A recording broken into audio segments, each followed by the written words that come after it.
Hello dear student, welcome to GK power up. स्वागत है आपका फिर से एक और नई वीडियो में। अगर आप 2026 के आने वाले जो एग्जामिनेशन है आरबीआई असिस्टेंट, आरबीआई अटेंडेंट या फिर SBI PO, IBPS PO, clerical level exam या फिर जो भी हमारे इंश्योरेंस लेवल एग्जाम्स होती है उसकी तैयारी अगर आप कर रहे हो तो आज का ये लेक्चर आपके लिए गेम चेंजर होने वाला है। इस वीडियो में हमने दिसंबर मंथ के मंथली करंट अफेयर मतलब बैंकिंग अवेयरनेस को ज़्यादा फोकस दिया है। ठीक है, तो अगर आप इस लेक्चर को प्रिपेयर या पूरा देखते हो तो इस वीडियो में आप स्टैटिक कंटेंट के साथ साथ कंसेप्ट भी क्लियर कर पाओगे। ठीक है, ताकि आप डायरेक्ट एमसीक्यूज और इंटरव्यू दोनों के लिए रेडी हो जाओ। तो दोस्तों, आरबीआई एग्जाम हो या एसबीआई आईबीपीएस, करंट अफेयर्स वही स्ट्रांग होते हैं जो बैंकिंग से कनेक्ट होते हैं और यहाँ आज हम सीखने वाले हैं 100% अपने कंसेप्ट क्लियरिटी के साथ। तो वीडियो को एंड तक जरूर देखिएगा, नोट्स बनाइएगा। और हाँ, इस लेक्चर की आपको पीडीएफ चाहिए तो दोस्तों पहले ही बता दूं, इस लेक्चर की पीडीएफ पेड पीडीएफ है, लेकिन ज़रा सुनिए, आपके एक वक़्त के नाश्ते से भी जो आप करते हो, उस पैसे से भी कम। तो डियर स्टूडेंट, मैं आगे बताऊँगा कितने रुपए की है, तो हो जाइए तैयार 2026 के सिलेक्शन जर्नी को स्ट्रॉन्ग बनाने के लिए। Let's begin the lecture. चलिए, तो पहला आपके सामने एक इन्फॉर्मेशन और इम्पॉर्टेंट एमसीक्यूज़ आ चुका है, जो कि हमारे डायरेक्ट आरबीआई असिस्टेंट और अटेंडेंट के एग्ज़ाम में आने के चांसेस है। अपॉइंटमेंट पूछिए, who among the following has been appointed at executive director at RBI. देखो, एग्जीक्यूटिव डायरेक्टर्स बहुत सारे हुए हैं साल भर में रिज़र्व बैंक ऑफ इंडिया में। हाँ, हालाँकि ऑप्शन आपको पता है, अगर वो है तो आप टिक मार्क करोगे, लेकिन हमेशा क्वेश्चन ध्यान से पढ़ना, क्योंकि कभी-कभी क्या होता है कि जो व्यक्ति अपॉइंटमेंट नहीं होता उनके नाम ज़्यादा रहते हैं और जो होने वाला होता है उसका एक ही होता है। तो सबसे पहले इसका सही आंसर है वो है सोनाली सेन। ठीक है? तो ऑप्शन नंबर ये इसका करेक्ट है, सोनाली सेन। सर आपने बोले थे बहुत सारे अपॉइंटमेंट हुए, तो ये देखिए, रिज़र्व बैंक ऑफ इंडिया ने several executive director recently joint और अपॉइंटमेंट किया। तो देखिए, सोनाली सेन गुप्ता अक्टूबर में हुए हैं, उषा जानकी रमन दिसंबर 2025 में हुए हैं, संजय कुमार हंसदा, ठीक है? संजय कुमार हंसदा। उसके बाद अगर हम बात करें तो केशवन रामचंद्रन, ठीक है? उसके बाद ये सारे नाम हैं जो आपको याद रखना है, ठीक है? हालाँकि यहाँ पे आप मुझे बात बोल सकते हैं कि सर ऑप्शन नंबर डी भी आ सकता है, तो करेक्ट है। यहाँ पे ऑप्शन होना चाहिए था बोथ ए एंड बी। इसका पीडीएफ में करेक्शन हो जाएगा डियर स्टूडेंट, ठीक है? क्योंकि दोनों है, तो यहाँ पे ऑब्वियसली उषा जानकी रमन जो मैंने अभी आपको बताया, ठीक है? देख सकते हैं उषा जानकी रमन दिसंबर में। हाँ, तो ये चीज़ याद रखो, ठीक है? आगे बात करते हैं, according to report release by NPCI and UPI. देखिए, स्टैटिक अगर आप आरबीआई अटेंडेंट, आरबीआई असिस्टेंट कर रहे हो तो दोस्तों एनपीसीआई भी याद होना, यूपीआई भी याद होना, जो मैंने आगे आपको इस स्लाइड में अच्छे से बताया हो। तो ये पहले क्वेश्चन समझते, देखिए, एनपीसीआई द्वारा यूपीआई ट्रांजैक्शंस के वॉल्यूम की बात हो रही है। दोस्तों, वॉल्यूम और वैल्यू क्या होती है मैं आपको अच्छे से बता रहा हूँ, ध्यान से पढ़ना। उसके बाद बोल रहा है कि ये कितने प्रतिशत बढ़ा है ईयर ऑन ईयर नवंबर के मंथ में। तो सर हमको आप ये भी बताओ कि टोटल यूपीआई की ट्रांजैक्शन दिसंबर मंथ की कितनी है, अक्टूबर की कितनी है। समझो, पहले तो ये चार्ट देखो, सब पढ़ने से पहले देखो, ये होता है यूपीआई ट्रांजैक्शंस का। देखिए, यहाँ पे हमने अक्टूबर तक क्लियर किया है, नवंबर और दिसंबर का मैं आपको बताने वाला हूँ। हमेशा याद रखना, वॉल्यूम का मतलब क्या होता है कि आपने कितनी बार पेमेंट किया है। समझिए, आप मेरे दोस्त हैं, मैंने आपको बोला कि दोस्त मुझे 100 रुपए दीजिए। तो आपने मेरे को कितने बार ट्रांज़ैक्शन करा है? एक बार में 100 रुपए भेजा है। तो वही होता है, आपने स्वप्निल सर को 100 रुपए एक बार भेजे हैं। इस एक बार भेजने को हम बोलेंगे वॉल्यूम। मतलब सितंबर के महीने में 19,633.43 कितना? 633.43 बार पेमेंट किए। उसके बाद जब हमने इतना पेमेंट किए, तो क्या हम हर बार 100 रुपए, 5 रुपए पेमेंट करेंगे? नहीं, कभी-कभी लाखों का पेमेंट होता है। तो हमेशा जो वॉल्यूम होता है, वो कम होता है, क्योंकि भैया पेमेंट हमने ज़्यादा बार नहीं किए ना। हाँ, पेमेंट का वॉल्यूम कम होता है, वैल्यू ज़्यादा होता है। ठीक है, समझे आप? पैसे कितने बार आपने मुझे भेजे, ये मायने नहीं रखता, क्योंकि ऑब्वियसली अगर आप मुझे 5 बार भी 100-100 रुपए भेजोगे, तो 5/500 का हो जाएगा, समझ रहे हो आप? आपने मुझे 5/500 रुपए भेजे, तो आपने 500 रुपए का वैल्यू भेजा है और वॉल्यूम कितने का बना? 5 रुपए। ये याद रखना, 5 बार का। तो यही चीज़ यहाँ पे पूछा है, लेकिन परसेंटेज में। तो ये याद रखो कि नवंबर मंथ में 32% का इज़ाफ़ा देखा गया है। अब सर कितनी बार पेमेंट करे गए नवंबर के मंथ के? तो 20.47 बिलियंस बार ट्रांज़ैक्शंस हुए हैं, जिसमें हमने 32% की ग्रोथ देखी। उसके बाद सर 2.47 बिलियन ट्रांज़ैक्शन करने के बाद टोटल पैसा कितना गया मार्केट में? ये गया है 26.32 लाख करोड़ का ट्रांज़ैक्शन अमाउंट। अक्टूबर का डेटा मैं अभी बता दे रहा हूँ, ठीक है? ये भी याद रखो। अक्टूबर के मंथ में 20.70 बिलियन ट्रांज़ैक्शंस हुए हैं। उसके साथ-साथ टोटल पैसा कितना घुमा है? 27.28 करोड़, ठीक है? तो ये नवंबर और मैंने आपको अक्टूबर का डेटा यहाँ बताया हो। अब थोड़ी-सी जो फैक्चुअल चीज़ें हैं, दिसंबर बहुत इंपॉर्टेंट चीज़ है जो कि आपकी एग्ज़ामिनेशन के नज़दीक के मंथ है। तो याद रखो दिसंबर मंथ में 21.63 बिलियन बार ट्रांज़ैक्शंस हुए हैं, ठीक है? और उतने ट्रांज़ैक्शन होने के बाद ऑब्वियसली बात है कि पैसे तो ज़्यादा रहेंगे, तो 27.96 लाख करोड़ इतना पैसा मार्केट में घूमा है। समझ रहे हो आप? ये क्लियर हो गया, आगे बढ़ते हैं। अब आपको एनपीसीआर, यूपीएससीआई इम्पोर्टेंट है स्टैटिक चीज़ें। देखिए, इस लेक्चर में अगर आप बने रहेंगे, आखिरी तक पढ़ेंगे तो आपको पता चलेगा कि इस लेक्चर की पीडीएफ कैसे खरीदना है, जो कि आपके चाय-पानी के खर्चे से भी कम है। लेकिन उसके पहले कांसेप्ट समझो, ठीक है? तो एनपीसीआई, यूपीसीआई का मतलब आपको पता है, ये याद रखो स्टैटिक चीज़ें कि national payment corporation of India incorporated कब हुआ था? 2008 में। कब? 19 दिसंबर को। ये 2008 आपने याद कर लिया। अब यूपीआई पायलट प्रोजेक्ट के तहत 11 अप्रैल 2016 को तो लॉन्च किया गया था, लेकिन इसको एक्चुअली प्ले स्टोर से एप्लीकेशन पे जैसे गूगल पे, फ़ोन पे ये यूपीआई ऐप है, ये कब से आने लगे सर? तो ये आने लगे आपके 25 अगस्त 2016, राइट? तो पायलट प्रोजेक्ट के नाम पे अप्रैल 2016 पे लॉन्च हुआ और अगस्त 2016 को एप्लीकेशन लाइव हो चुका था, राइट? तो यूपीआई 2016, एनपीसीआई 2008, ठीक है? यूपीआई ही इनिशिएटिव है एनपीसीआई का, राइट? तो ये ज़रूर याद रखिए, बहुत इंपॉर्टेंट चीज़ है जो मैंने आपको अभी ये बताया हो। देखिए, आराम से पढ़ेंगे, लेक्चर बहुत आराम से करेंगे, इसलिए पहले ही आप चाय, पानी, नाश्ता लेके बैठ जाइए। ये पूरा डेटा था, मैंने आगे आपको बताया, ठीक है? तो चलिए अब पढ़ते हैं अगला करंट अफेयर क्या डियर चीज़। स्टूडेंट, अगला प्रश्न हमारे सामने है। बस मेरे साथ बने रहिए, मैं आपके सारे कंसेप्ट क्लियर करवाने वाला हूँ। क्या डेटा होता है, बैंकिंग एंड फाइनेंशियल अवेयरनेस आपको बिल्कुल भी परेशान नहीं करेंगी। प्रश्न पढ़ते हैं, मेरे साथ पढ़ो। Factory output in India decline to dash in October 2025। चलिए, कुछ तो फैक्ट्री की बात हो रही है और डिक्लाइनेशन की बात हो रही है। तो सबसे पहले मैं इसका आंसर बता देता हूँ, फिर समझाता हूँ। देखिए, 0.4% का डिक्लाइनेशन दिखा है फैक्ट्री आउटपुट में। अब आपने 2 शब्दों से ये समझ लिया होगा कि देश की फैक्ट्रियाँ, माइंस और पावर प्लांट्स कितना प्रोडक्शन कर रहे हैं, इसका मतलब ही होता है इंडस्ट्रियल आउटपुट मतलब फैक्ट्री आउटपुट। सर क्लियर है यहाँ तक? ओके। इसको मेजर करने के लिए गवर्नमेंट एक इंडेक्स यूज़ करती है जिसको कहते हैं index of industrial production IPP, right? क्या बोलते हैं इसको? Index of industrial production IPP. तो जो हमारी सांख्यिकीय मंत्रालय है, स्टैटिक्स मिनिस्ट्री रिपोर्ट, इसने दी है रिपोर्ट फैक्ट्री आउटपुट का मतलब मैंने आपको बता ही दिया है कि देश की फैक्ट्री, कोयले की खदानें और पावर प्लांट कितना प्रोडक्शन कर रहे हैं। ओके, यहाँ तक क्लियर है। अब आगे बोल रहा है कि industrial output eased sharply by 4.6% in September, ठीक है? ओके, तो आगे मैं ये बता रहा हूँ आपको कि ये जो आईपीपी यहाँ पे अहम रोल प्ले करता है। क्या बताता है आईपीपी? कि इंडस्ट्री की परफॉर्मेंस बढ़ रही है या स्लो हो रही है। ये data ministry of statistics and programme implementation publish करती है। सो जो अक्टूबर का डेटा यहाँ पर बोला है 0.4% से गिरा है, मतलब अक्टूबर 2000 अगर 24 के कंपैरिजन में फैक्ट्रीज ने कम प्रोडक्शन किया है, ठीक है? कम प्रोडक्शन किया है, राइट? तो ये आपको यहाँ पे समझना है।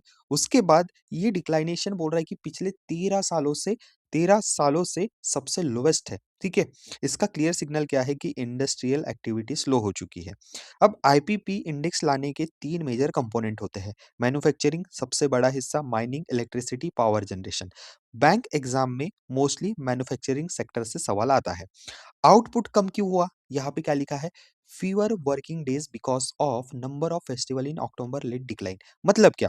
अक्टूबर महीने में बहुत सारे फेस्टिवल्स होते हैं। एग्जांपल दुर्गा पूजा, दशहरा, दिवाली, लेट अक्टूबर। इसी वजह से फैक्ट्रियाँ ज़्यादा दिन बंद रहती है, वर्किंग शिफ्ट की कमी होती है, प्रोडक्शन नेचुरली घट जाता है, राइट? इसे कहते हैं सीज़नल टेम्परेरी शटडाउन, ठीक है? सो बैंकिंग एग्ज़ाम एंगल से बहुत इम्पोर्टेंट क्या है, फैक्ट्री आउटपुट क्या होता है, डेटा कौन रिलीज़ करता है, आईपीपी मेज़र कैसे होता है, राइट? मतलब अगर आप नए ज़माने के बच्चे हो तो सीधा सिंपल समझो कि जब फैक्ट्री कम दिन खुलेंगी तो माल भी कम बनेगा, इसीलिए अक्टूबर में आईपीपी गिरा, राइट? तो प्लीज़, प्लीज़, प्लीज़ ये याद रखो, इम्पोर्टेंट है। Recently ministry of statistics implementation ने नया लोगो यहाँ पे लाया है, ठीक है? तो ये देख लो।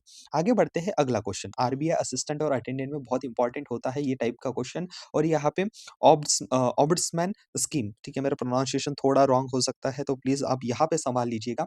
मैं ये स्कीम भी समझाता हूँ आपको, और क्वेश्चन क्या है कि which of the following type, कौन से टाइप के grievance were highlighted in financial year 2025 under this scheme according to annual report जो आई है, ठीक है? 2025 में 21 की रिपोर्ट आई है। अब ये समझो कि भैया सबसे पहले ग्रीवेंस का मतलब क्या होता है, कस्टमर की कंप्लेंट या शिकायत। तो यहाँ पे सबसे ज़्यादा शिकायतें बैंकिंग सेक्टर में जो ये रिपोर्ट के अनुसार आई है वो कौन-सी है? लोन्स और एडवांस रिटेल ग्रीवेंस, ठीक है? ये आई है। ये आपको पूछा जा सकता है। कस्टमर की कंप्लेंट शिकायत जैसे लोन रिलेटेड प्रॉब्लम, बैंक के जो चार्जेस होते हैं, delay, miss selling, wrong recovery, digital banking के इश्यू। सिंपल से बढ़ते हैं हमारे थियरी के ऊपर। देखिए, रिजर्व बैंक ऑफ इंडिया ने बोला है कि 13% इंक्रीज हुआ है रिपोर्ट में। कंज्यूमर कंप्लेंट मतलब कस्टमर से कंप्लेंट की है फाइनेंशियल ईयर 2025 में अंडर दिस स्कीम। ग्रीवेंस मैंने जो अभी बोला क्या होते हैं। अब यहाँ पे समझो बच्चों कि अगर bank, non banking financial company या डिजिटल पेमेंट कंपनी आपकी कंप्लेंट सॉल्व नहीं करती, तो आप रिजर्व बैंक ऑफ इंडिया के पास डायरेक्ट कंप्लेंट कर सकते हो। इसी सिस्टम को कहते हैं Reserve Bank of India integrated ombudsman scheme, ठीक है? इसी को कहते हैं this scheme, right? So integrated क्यों बोला? पहले अलग-अलग सब थे, बैंकिंग के अलग, नॉन बैंकिंग फाइनेंशियल के अलग, डिजिटल ट्रांज़ैक्शंस के अलग। 2021 में आरबीआई ने तीनों को मर्ज करके ये स्कीम बना दी, राइट? इसीलिए इसको बोलते हैं 2021 वाला। अथॉरिटी कौन है? Reserve bank of India.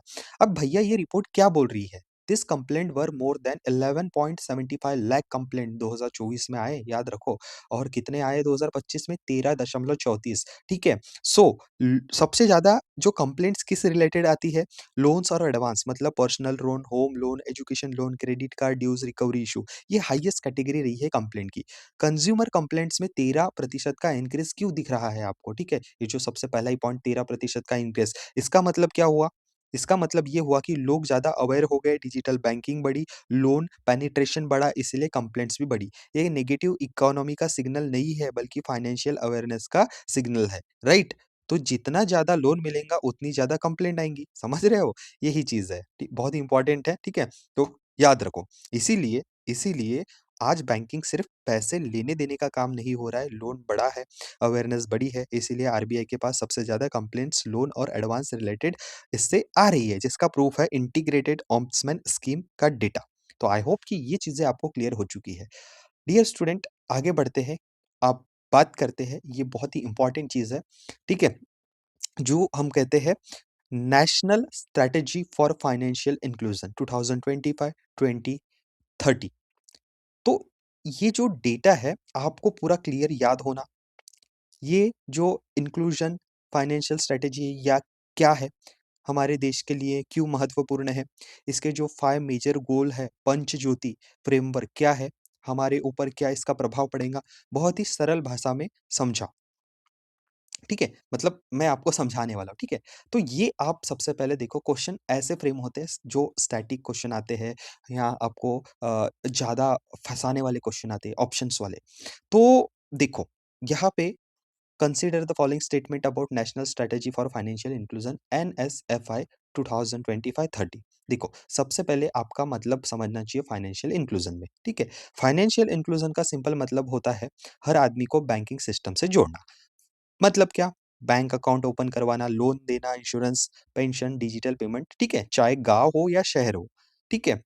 या स कोई भी, सबको फाइनेंशियल सर्विस मिलनी चाहिए। अब national strategy for financial inclusion 2025-2030 क्या है? ये रिजर्व बैंक ऑफ इंडिया और गवर्नमेंट ऑफ इंडिया की एक नेशनल लेवल प्लानिंग है, जिसका मकसद है 2025 से 2030 तक हर इंडियन को फाइनेंशियली स्ट्रांग बनाना। ये कोई स्कीम नहीं है, एक रोड मैप और ब्लूप्रिंट है। इंडिया के लिए इतनी इंपॉर्टेंट क्यों है? जब पैसा बैंक के थ्रू आता जाता है तो इकोनॉमी स्ट्रांग होती है, ब्लैक मनी कम होता है, गरीब और मिडिल क्लास को सिक्योरिटी मिलती है, राइट? एनएसएफआई के 5 मेजर गोल हैं। अब मैंने आपको क्या बोला? हर आदमी तक फाइनेंशियल मदद पहुँचाना, मतलब मेरा पहला आंसर सही होता है।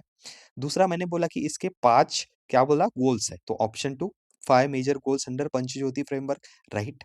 अब भैया मैंने आगे आपको एक चीज़ बोला कि हमारा 2047 मतलब इस जो प्लान है विकसित भारत का, तो ये 47 एक्शन स्टेप भी इसमें लिए गए हैं। तो ये रहे आपके ऑल करेक्ट, ठीक है? अब मैं अभी हम कहाँ तक थे? पंचज्योति तक। अब पंचज्योति को क्लियर करते हैं, पढ़ते हैं। देखो, अभी तक हमने क्या पढ़ा कि पंचज्योति है, यहाँ पे फाइनेंशियल इंक्लूजन की बात हो रही है, ठीक है? किसने रिलीज़ किया ये रिपोर्ट? संजय मल्होत्रा सर, जो कि रिज़र्व बैंक ऑफ इंडिया के फिलहाल के गवर्नमेंट है। गवर्नमेंट मतलब गवर्नर है, ठीक है? तो याद रखो, तो यहाँ पे हमने 2030 तक इसको कंप्लीट करना है। विज़न जो भी है बहुत इंपॉर्टेंट है, जो फाइनेंशियल सर्विस सबके लिए देना है। 47 एक्शन पॉइंट है, 5 ऑब्जेक्टिव है। अब देखो, पहला क्या है? सबसे पहला है यूनिवर्सल एसेस, सबका अकाउंट होना। मैं क्या बोल रहा हूँ? सबका अकाउंट होना, ठीक है? क्रेडिट एसेस, ठीक है? क्रेडिट एसेस, सबको लोन मिलना चाहिए। इंश्योरेंस और पेंशन कवरेज ये होना चाहिए, ठीक है? इंश्योरेंस और पेंशन कवरेज। उसके बाद financial literacy and consumer protection, ठीक है?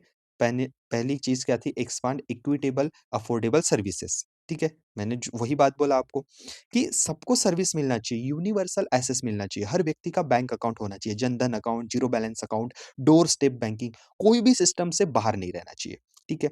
उसके बाद अगर हम बात करें तो लिंक फाइनेंस विथ लाइवलीहुड, ठीक है? लिंक फाइनेंस विथ लाइवलीहुड सबको जोड़ना है। वुमेन लेड इंक्लूजन, महिलाओं की भागीदारी आनी चाहिए। फाइनेंशियल एजुकेशन, ठीक है? फाइनेंशियल एजुकेशन उनको पता होना चाहिए। तो लोगों को पैसा समझना आना चाहिए, इंटरेस्ट क्या होता है, लोन ट्रैप से कैसे बचे, फ्रॉड से कैसे बचे, राइट? उसके बाद डिजिटली भी हमको मजबूत करना है, UPI, mobile banking, safe secure transaction, right? तो ये इम्पोर्टेंट चीज़ें आपको याद रखना है। तो प्लीज़ एनएसएफआई का गोल है अकाउंट, लोन, इंश्योरेंस, नॉलेज और डिजिटल पावर सबको देना। याद रखना है, ये चीज़ें पूरी आपको याद रखना है। तो यूपीआई का यहाँ पे गोल क्या है? 1 बिलियन यूज़र दिसंबर 2029 तक हो ही जाना चाहिए। 100% कवरेज होना चाहिए डिस्ट्रिक्ट 2027 तक, यहाँ पे कुछ पहचाने जाएँगे ज़िले। वुमेन का इंक्रीज़ होना चाहिए दिसंबर 2028 तक। यूनिवर्सल एक्सेस बैंकिंग आउटलेट हर 5 किलोमीटर रेडियस, हर गाँव में 5 किलोमीटर के रेडियस में यूनिवर्सल एक्सेस बैंकिंग का होना चाहिए, ठीक है? फिर डिजिटली हो या फिर ऑफलाइन सर्विस आपके जो बैंक ब्रांचेस होते हैं, ठीक है? तो ये आपको समझना है। इसीलिए मैंने ये क्वेश्चन विदाउट ऑप्शन मतलब ऑप्शंस के साथ नहीं लाया। तो ये होते हैं ऑल 1 एंड 2 एंड 3 जब में 47 एक्शन प्लान्स है, पंचज्योति का यहाँ पे बात किया गया है और हर उस व्यक्ति तक बैंकिंग की सर्विसेज़ पहुँचनी चाहिए। यही है फाइनेंशियल इंक्लूजन एनएसएफआई, राइट? तो ये होता है हमारा यहाँ पे क्लियर। आगे बढ़ते हैं, अगले प्रश्न की बात करते हैं डियर स्टूडेंट। तो यहाँ पे बहुत ही इंपॉर्टेंट हमारा समिट्स जो डिसाइड हो चुके हैं। स्टैटिक क्वेश्चन है, आरबीआई अटेंडेंट, आरबीआई असिस्टेंट की जो भी आप एग्ज़ाम दो या आने वाली जो भी एग्ज़ाम दो, ये फिक्स है, 3 स्टार है। तो आने वाला ब्रिक्स समिट तो भई फिक्स ही है, आने वाला एससीओ समिट फिक्स ही है, पढ़ लेते हैं। आने वाला 2026 का जो ब्रिक्स समिट है, वो कहाँ पर होने वाला है? वो होने वाला है हमारा देश यानी भारत में। शांघाई कोऑपरेशन ऑर्गेनाइजेशन का जो समिट होने वाला है वो किर्गिज़स्तान, एशियन समिट होने वाला है फिलिपिस्तान, एपेक समिट होने वाला है चाइना, जी20 समिट होने वाला है यूएसए, यूएसए में मायामी में, ठीक है? उसके बाद जी7 समिट कहाँ पर हो रहा है? फ्रांस में, नाटो का समिट हो रहा है तुर्की, अंकारा में, कॉप 31 का समिट हो रहा है यूनाइटेड नेशंस सॉरी कॉप 31 का जो समिट हो रहा है, ये हो रहा है तुर्की में, टर्की, ठीक है? तो ये जो इम्पोर्टेंट समिट है, ये हमारे हाथ के मार्क्स होते हैं, इसको नहीं छोड़ना है, ठीक है? तो डियर स्टूडेंट प्लीज़ इसको याद रख लीजिए। ये हमारा जो लेक्चर है ना फाइनेंशियल अवेयरनेस बैंकिंग के साथ-साथ करंट अफेयर्स में मैंने इसमें इनपुट डाला हूँ। तो डियर स्टूडेंट अभी तक आपने इस चैनल को सब्सक्राइब नहीं किया है तो चैनल को सब्सक्राइब कर लीजिए। नीचे मैंने टेलीग्राम की लिंक दे रखी है मेरे ग्रुप की जहाँ पे आप जॉइन हो सकते हो, ठीक है? और पीडीएफ पाने के लिए मैं आपको बताऊँगा कि कितने रुपए में पीडीएफ होने वाली है। ₹50 नहीं, ₹40 नहीं, ₹30 नहीं, आपके 2 टाइम के नाश्ते के कम पैसे में मिलने वाली है। आगे बढ़ते हैं, देखिए बहुत ही इंपॉर्टेंट चीज़ है देखो क्या बोला है? अ, सबसे पहले आपको वाटर पॉजिटिव स्टेटस इंडिया में कौन से एयरपोर्ट को मिला है और वाटर पॉजिटिव स्टेटस क्या होता है? ये आपको समझ में आना चाहिए। तो क्वेश्चन क्या बोलता है which of the following airport, ठीक है? कौन-सा भारत का एक एयरपोर्ट है, ठीक है? क्या बोल रहा है? कौन-सा भारत का एक एयरपोर्ट है जिसको डिक्लेयर किया गया है India's first highly capacity airport to achieve water positive status? Okay sir, समझो। वाटर पॉजिटिव का मतलब क्या होता है? जितना पानी एक प्लेस मतलब फैसिलिटी यूज़ करता है, उससे ज़्यादा पानी उसने एनवायरनमेंट को वापस देना चाहिए। अगेन मैंने क्या बोला? वाटर पॉजिटिव का मतलब होता है जितना पानी कोई ऑर्गेनाइजेशन या कोई एक जगह यूज़ करती है, उससे ज़्यादा पानी उसने एनवायरनमेंट को वापस देना चाहिए। यानी उसने वाटर कंज़म्पशन से ज़्यादा वाटर रिप्लेनिश साइकिल और रिचार्ज ज़्यादा किया। मतलब rain water harvest, water cycle recycle, ground water recharge. इससे लोकल वाटर लेवल पे प्रेशर कम होता है और वाटर सस्टेनेबिलिटी को प्रमोट करता है। तो भारत का ऐसा एयरपोर्ट बना है इंडिया का, दिल्ली का इंदिरा गांधी नेशनल सॉरी दिल्ली का इंदिरा गांधी इंटरनेशनल एयरपोर्ट, जिसे आईजीएबी कहते हैं। ये इंडिया का पहला ऐसा एयरपोर्ट बना है जिसने वाटर पॉजिटिव स्टेटस मिला है। स्पेशली वो एयरपोर्ट जिनके पास 40 मिलियन से ज़्यादा पैसेंजर्स पर डे कैपेसिटी है। Water positive Indira Gandhi international airport, अगर हम बात करें, तो ज़्यादा पानी एनवायरनमेंट को रिटर्न करता है, इसको ही वाटर पॉजिटिव स्टेटस बोलते हैं। कैसे अचीव किया? तो यहाँ पे अगर हम बात करें तो इन्होंने कुल 625 625 625 रेन वाटर हार्वेस्टिंग स्ट्रक्चर लगाए हैं। अंडरग्राउंड रिजर्वायर मतलब 9 मिलियन लीटर कैपेसिटी बनाए गए हैं। 16.16 MLD zero liquid discharge treatment plant लगाए हैं। मतलब वाटर वेस्ट वाटर जो होता है उसको 100% रिसाइकल करवाते हैं। ठीक है? तो रिसाइकल वाटर का यूज़ आप दूसरे सिस्टम्स में कर सकते हो, टॉयलेट फ्लशिंग, गार्डन इरिगेशन, इससे फ्रेश वाटर का यूज़ कम होता है। तो सिंपली समझो बच्चों, इंदिरा गांधी इंटरनेशनल एयरपोर्ट ने इतना पानी कैप्चर, रिसाइकल और रिचार्ज किया है किया कि यूज़ आप जो पानी करते हो ना फ्रेश पानी, उससे ज़्यादा पानी उसने एनवायरनमेंट को वापस कर दिया है, इसलिए उसे वाटर पॉजिटिव स्टेटस बोलते हैं। ठीक है? तो प्लीज़ याद रखो, वाटर पॉजिटिव का मतलब है एनवायरनमेंट को जितना पानी वापस दे दो, उतना या उससे ज़्यादा। ठीक है? तो ये बहुत इंपॉर्टेंट है। तो याद रखना कौन-सा एयरपोर्ट है, आईजीआई। डियर स्टूडेंट, आपसे एक दरख्वास्त है, आप इस लेक्चर को पूरा तो देखिए। अगर आपने अभी तक इस चैनल को सब्सक्राइब नहीं किया है, तो प्लीज़ इस चैनल को सब्सक्राइब करना मत भूलिए। इस चैनल पे आप पहली बार आए हैं, तो प्लीज़ मेरी रिक्वेस्ट है आपसे कि आपको इस चैनल को सब्सक्राइब ज़रूर करना है, दोस्तों तक शेयर ज़रूर कीजिए और आपको क्या करना है, ये जो हाई पॉइंट्स होते हैं दोस्तों, बहुत ज़रूरी होता है एक एजुकेटर के लिए। तो प्लीज़ जितने ज़्यादा हाई पॉइंट्स आप देंगे, आप तक, आपके जैसे एस्पिरेंट्स तक भी ये वीडियो पहुँचेंगी। तो प्लीज़, अगर आप चाहते हो कि ऐसे ही लेक्चर आपके आरबीआई असिस्टेंट, अटेंडेंट या आने वाले एग्ज़ामिनेशंस के लिए आए, जो आपके लिए मददगार हो सकते हैं, तो प्लीज़ चैनल को सब्सक्राइब कीजिए। टेलीग्राम चैनल की लिंक मैंने नीचे डिस्क्रिप्शन बॉक्स में दे रखी है, उसे क्लिक कीजिए एंड मुझे कमेंट बॉक्स में बताना कि लेक्चर आपको कैसा लगता है। पीडीएफ पाने के लिए आगे लेक्चर में बने रहिए एंड प्लीज़ हाइप के पॉइंट्स देना बिल्कुल भी मत भूलिए। आगे बढ़ते हैं डियर स्टूडेंट, बहुत ही इंपॉर्टेंट है, देखो, ये बहुत इंपॉर्टेंट क्वेश्चन है। यहाँ पे क्या हुआ है, 3 लोन एग्रीमेंट वर्थ कितने तो भी रुपए का आपको लोन पूछा गया है, जो कि यूएस डॉलर्स में दिया गया है by the government of India, और किसने दिया है, Asian development banks. Comment box में मुझे जरूर बताइएगा कि एशियन डेवलपमेंट बैंक के करंट के प्रेसिडेंट कौन है और एशियन डेवलपमेंट बैंक का हेडक्वार्टर कहाँ पे है। तो चलिए सीधा सीधा पहले उत्तर ले लेते हैं कि कितने रुपए का लोन एशियन डेवलपमेंट बैंक ने भारत को दिया है और किन किन कामों के लिए दिया है, मैं आपको बताता हूँ। तो सबसे पहले आंसर है 800 मिलियन यूएस डॉलर्स का पैसा भारत में एशियन डेवलपमेंट बैंक ने दिया है। डियर स्टूडेंट, आपको समझना ये चाहिए कि ये पैसा कहाँ-कहाँ और किधर-किधर बँटने वाला है। तो ये जो इंडिया को पैसा मिला है ना, ये मिला है भारत के विकास के लिए। टोटल 800 मिलियन डॉलर का जो पैसा मिला है, उसमें 3 स्टेट्स को फ़ायदा होने वाला है। पहला राज्य है महाराष्ट्र, दूसरा राज्य है मध्य प्रदेश और तीसरा राज्य है गुजरात। सर महाराष्ट्र के बारे में बताइए, तो महाराष्ट्र को मिलने वाला है 500 मिलियन यूएस डॉलर्स, जिसमें भारत में, महाराष्ट्र में स्पेशली आप यहाँ पे देखोगे कि सोलर पावर से कैसे एग्रीकल्चर को हम आगे बढ़ा सकते हैं, मतलब power distribution in agriculture solarisation. दूसरा मध्य प्रदेश को सर क्या मिला है, मध्य प्रदेश में इंदौर मेट्रो रेल के लिए जो 8.62 किलोमीटर की अंडरग्राउंड लाइन बनने वाली है, उस पे ये पैसा खर्च होने वाला है। तो पैसा कहाँ खर्च हो रहा है, डेवलपमेंट पे। कहाँ पर, सस्टेनेबल डेवलपमेंट पे। गुजरात में सर क्या है, यहाँ पे work force skill development, logistics और रिन्यूएबल, इसके ऊपर काम होने वाला है। तो ये पैसा बटा है 110 यूएस मिलियन डॉलर्स। ठीक है? सो और एक टेक्निकल असिस्टेंट भी ग्रांट होता है 1 मिलियन असम के लिए। ठीक है? क्यों? टू सपोर्ट सस्टेनेबल वेटलैंड और फिशरीज, क्योंकि वहाँ पे आप देखो ना, असम में इसको ज़्यादा मानते हैं, करते हैं, एक्टिविटीज़ में एंगेज होते हैं। तो ये हुआ टोटल 800 मिलियन का डिस्ट्रीब्यूशन। आपको अगर लेक्चर पसंद आ रहा है तो प्लीज़ लास्ट तक ज़रूर देखिएगा। बहुत इंपॉर्टेंट है, देखिए आंसर भी आ गया है गलती से। चलिए कोई दिक्कत नहीं। हाँ, who has received the CNN news 18 Indian of the year 2025 award? किसको मिला है, जयेश शाह को। क्यों मिला है भाई, देखिए, पहली बात तो भारत महिला टीम या भारत महिला क्रिकेट टीम में बहुत सारे रिवॉल्यूशंस किए गए। मतलब उनकी फीस बढ़ाने से लेकर इंटरनेशनल मैचों की फीस बढ़ाना, बहुत सारे उनको प्लेटफ़ॉर्म देना, और महिला खेल के लिए उन्होंने बहुत सारी चीज़ें ऐसी की है, इसीलिए उनको मिला है CNN news 18 India of the year award, right? तो याद रखिए, बहुत इंपॉर्टेंट चीज़ मैंने आपको बताई है डियर स्टूडेंट। बहुत इंपॉर्टेंट क्वेश्चन है आपके आने वाले एग्जामिनेशन के लिए, आरबीआई असिस्टेंट और अटेंडेंट के लिए, और आने वाली IBPS PO, SBI PO, clerical level exam के लिए। रिजर्व बैंक ऑफ इंडिया ने अपॉइंटमेंट किसकी की है? CEO of bank of America. ठीक है, तो सबसे पहले ये पता होना जरूरी है कि CEO of bank of America कौन है, और ये बैंक ऑफ अमेरिका भारत में क्या काम करता है, राइट। तो आपको यहाँ पर जो सही उत्तर है ये है विक्रम साहू। नाम क्या है? विक्रम साहू। बाना मतलब बैंक ऑफ अमेरिका। ठीक है, तो ये जो अगर हम बात करें, ठीक है, अगर हम बात करें तो Vikram Sahu bank of America India के सीईओ है। आरबीआई ने उन्हें ये पोजीशन दिसंबर 2025 में अप्रूव किया है। उन्होंने पहले 15 साल तक कुक्कू नखाते, ठीक है, मतलब आगे मैं आपको ये डिटेल देता हूँ। मतलब अर्लियर कौन सीईओ थे? कुक्कू नखाते। ठीक है, क्या नाम है? कुक्कू नखाते। ये पहले सीईओ थे, इंडिया के लीड थे। अगर हम बात करें तो बैंक ऑफ अमेरिका एक लीडिंग ग्लोबल फाइनेंशियल इंस्टीट्यूशंस है, जो इंडिविजुअल बिजनेसेस, लार्ज कॉर्पोरेशंस और गवर्नमेंट को फाइनेंशियल सर्विस देता है।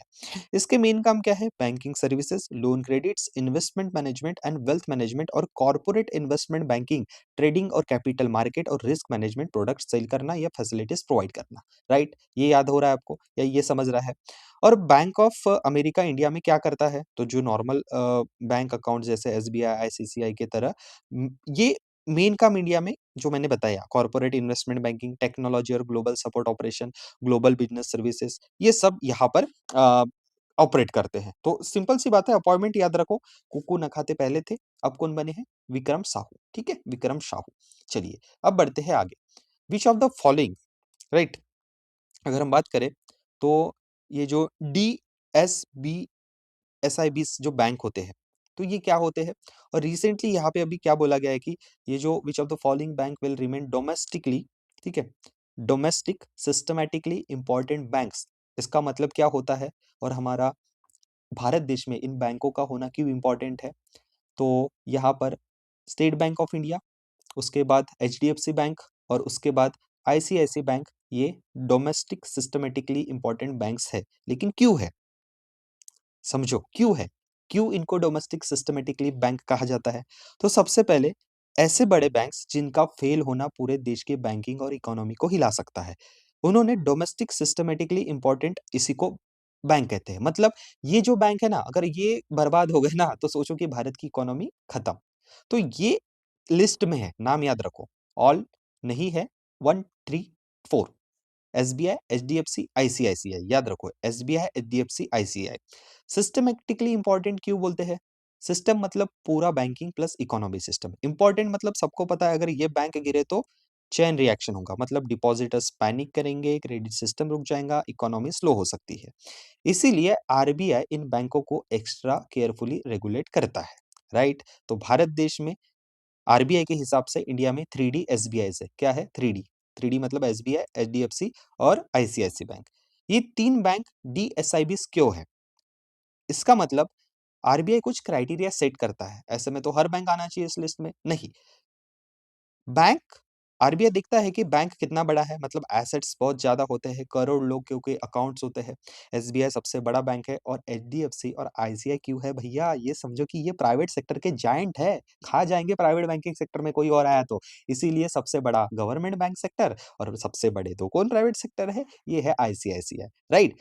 तो ये बहुत इंपॉर्टेंट है, प्लीज प्लीज प्लीज याद रखिए। तो आई होप कि आपने इसको समझ लिया होगा। तो आगे बढ़ते हैं। नेक्स्ट जो है ये समझते हैं कौन सा करंट अफेयर हमको पढ़ना है। ये सारी मैंने आपको यहाँ पे डिटेल्स दे दिया है। डियर स्टूडेंट, जीडीपी का फोरकास्ट किया गया है भारत का, बोला है कि कितने प्रतिशत से 2025-26 में बढ़ेगा, और रिजर्व बैंक ऑफ इंडिया का डेटा है। तो ऑब्वियस सी बात है 7.30 मतलब 7.3% से ये growth forecast reserve Bank of India ने किया है, राइट। आगे बढ़ते हैं, ये चेंज होते रहता है लेकिन फिलहाल दिसंबर का डेटा है भैया, याद रखो। ठीक है, यही जो चीज़ है मैंने आपको बोला कि भारत का स्टॉक, एग्रीकल्चर प्रोस्पेक्ट, जीएसटी के रेट कट किए गए हैं, लो इन्फ्लेशन चल रहा है, हेल्दी कॉर्पोरेट लाइफ चल रही है, लाइफ मतलब कॉर्पोरेट सेक्टर हेल्दी चल रहा है, बैंक बैलेंस शीट अच्छी है। ठीक है, लेकिन एक यहाँ पे इंपॉर्टेंट है, गोल्डी लॉक्स पीरियड, ये क्या है आपको समझना जरूरी है, इंपॉर्टेंट है, ध्यान दो। गोल्डी लॉक पीरियड क्या है, ये समझो कि रिजर्व बैंक ऑफ इंडिया के गवर्नर जी जो हमारे संजय मल्होत्रा सर, इन्होंने कहा है कि that the economy experienced a rare goldilocks period during quarter two growth of 8.2% and inflation at 1.7%। मतलब इकोनॉमी का वो टाइम जब सब कुछ परफेक्ट और बैलेंस में होता है, ना ज़्यादा गर्म ना ज़्यादा ठंडा। ठीक है? मतलब ग्रोथ भी अच्छी है, इन्फ्लेशन भी कंट्रोल में है, इंटरेस्ट रेट भी स्टेबल है, इकोनॉमी इज़ जस्ट राइट चल रही होती है। ठीक है? अब ये जो अगर हम बात करें तो यहाँ पे क्या चीज़ है? ठीक है? गोल्डीलॉक का नाम कहाँ से आया? एक स्टोरी होती है गोल्डीलॉक एंड थ्री बियर्स। एक सूप ज़्यादा गरम, एक ज़्यादा ठंडा, एक बिल्कुल परफेक्ट। तो इकोनॉमी भी वैसी है, ज़्यादा फास्ट ग्रोथ मतलब इन्फ्लेशन प्रॉब्लम, बहुत स्लो ग्रोथ मतलब अनएम्प्लॉयमेंट और बैलेंस मतलब गोल्डीलॉक पीरियड। तो गोल्डीलॉक पीरियड में क्या-क्या होता है?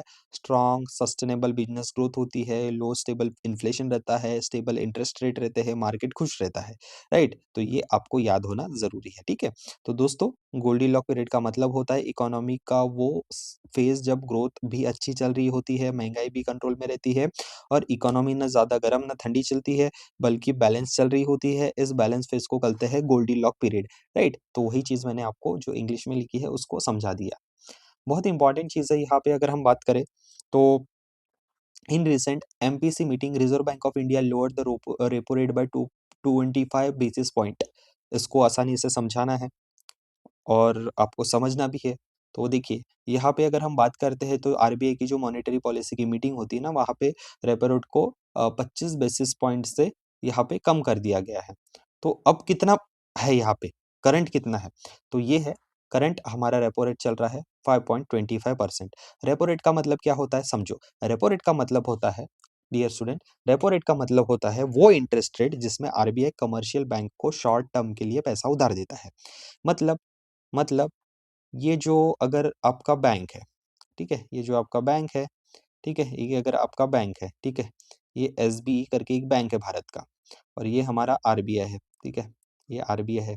सर थोड़ी-सी ड्राइंग अच्छी नहीं है, ठीक है? अब अगर बैंक को पैसा चाहिए तो बैंक किससे लोन लेता है? आरबीआई से, ठीक है? आरबीआई बोलेगा इस रेट पर पैसा मिलेगा, आरबीआई क्या बोलेगा? एक एक्स वाई जेड रेट है, उसपे पैसा मिलेगा, उसी रेट को बोलते हैं रेपो रेट, राइट? समझ गए? 25 बेसिस पॉइंट का मतलब क्या होता है ये समझो। 1 बेसिस पॉइंट क्या होता है? 1 basis point is equal to 0.01%। मतलब 25 बेसिस पॉइंट मतलब क्वांट आपका थोड़ा अच्छा ही है, तो ये होता है 0.25%, ठीक है? तो रेपो रेट यहाँ पर 0 को हटा दीजिए, तो ये 25 पॉइंट से कम कर दिया गया है, ठीक है? तो ये याद रखो, आरबीआई ने रेपो रेट कम क्यों किया है? सिंपल रीज़न है, रेपो रेट कम करने से इकोनॉमी को बूस्ट देना था। मतलब इकोनॉमी को बूस्ट देना, लोन्स को थोड़ा सस्ता कराना, इन्वेस्टमेंट और स्पेंडिंग्स बढ़ाना। जब ग्रोथ थोड़ी स्लो या आपको सपोर्ट चाहिए होता है तो आरबीआई रेट कट करता है, ठीक है? रेपो रेट कट का चेन रिएक्शन बहुत इंपॉर्टेंट है। आरबीआई बैंक को सस्ता लोन देता है, बैंक कस्टमर्स को सस्ता लोन देते हैं, ठीक है? यहाँ पे आपकी जो होम लोन्स होती है, कार लोन्स होते हैं, बिज़नेस लोन्स होते हैं या ईएमआई जो होती है इन सब की वो थोड़ी कम हो जाती है। लोग ज़्यादा खर्चा करते हैं, बिज़नेस इन्वेस्टमेंट बढ़ता है, इकोनॉमी फास्ट चलती है। आम आदमी पर क्या असर होता है? आम आदमी का फ़ायदा ये होता है कि लोन लेने वाले को रिलीफ़, ईएमआई थोड़ी कम, नए लोन लेने वाले ज़्यादा मिलते हैं। थोड़ा नुकसान मतलब जो फ़िक्स्ड डिपॉज़िट और सेविंग पर इंटरेस्ट थोड़ा कम हो सकता है, ठीक है? यानी एक लाइन याद रखो, रेपो रेट घटता है, लोन सस्ता होता है, ईएमआई हल्का हो जाता है, इकोनॉमी टाइट से लाइट हो जाती है, राइट? तो प्लीज़ जब आरबीआई मॉनेटरी पॉलिसी मीटिंग में रेपो रेट 25 बेसिस पॉइंट कम किया है, इसका सिंपल मतलब होता है कि आरबीआई बैंक को सस्ते रेट पर पैसा दे रहा है। बैंक जब सस्ते पैसे लेंगे तो कस्टमर को भी सस्ता लोन मिलेगा, इससे स्पेंडिंग और इन्वेस्टमेंट बढ़ेंगी और इकोनॉमी का सपोर्ट मिलेगा। आई होप कि रीसेंट का रेपो रेट आपको समझ गया है, क्या नहीं चल रहा है। आपको ये डेटा इंपॉर्टेंट याद रखना है। चलिए बढ़ते हैं आगे, उससे पहले अगर आपने इस वीडियो को लाइक नहीं किया है, लाइक कर दीजिए, चैनल को सब्सक्राइब नहीं किया है, सब्सक्राइब कर दीजिए और दोस्तों तक शेयर करना मत भूलिए डियर स्टूडेंट, बहुत इंपॉर्टेंट और नेक काम होता है अपने दोस्तों तक भी वीडियो शेयर ये करना। स्टूडेंट, अगला आगे करंट अफेयर आपके सामने है। सेबी ने इंट्रोड्यूस किया है सिंगल विंडो फ्रेमवर्क। ये किस लिए किया है?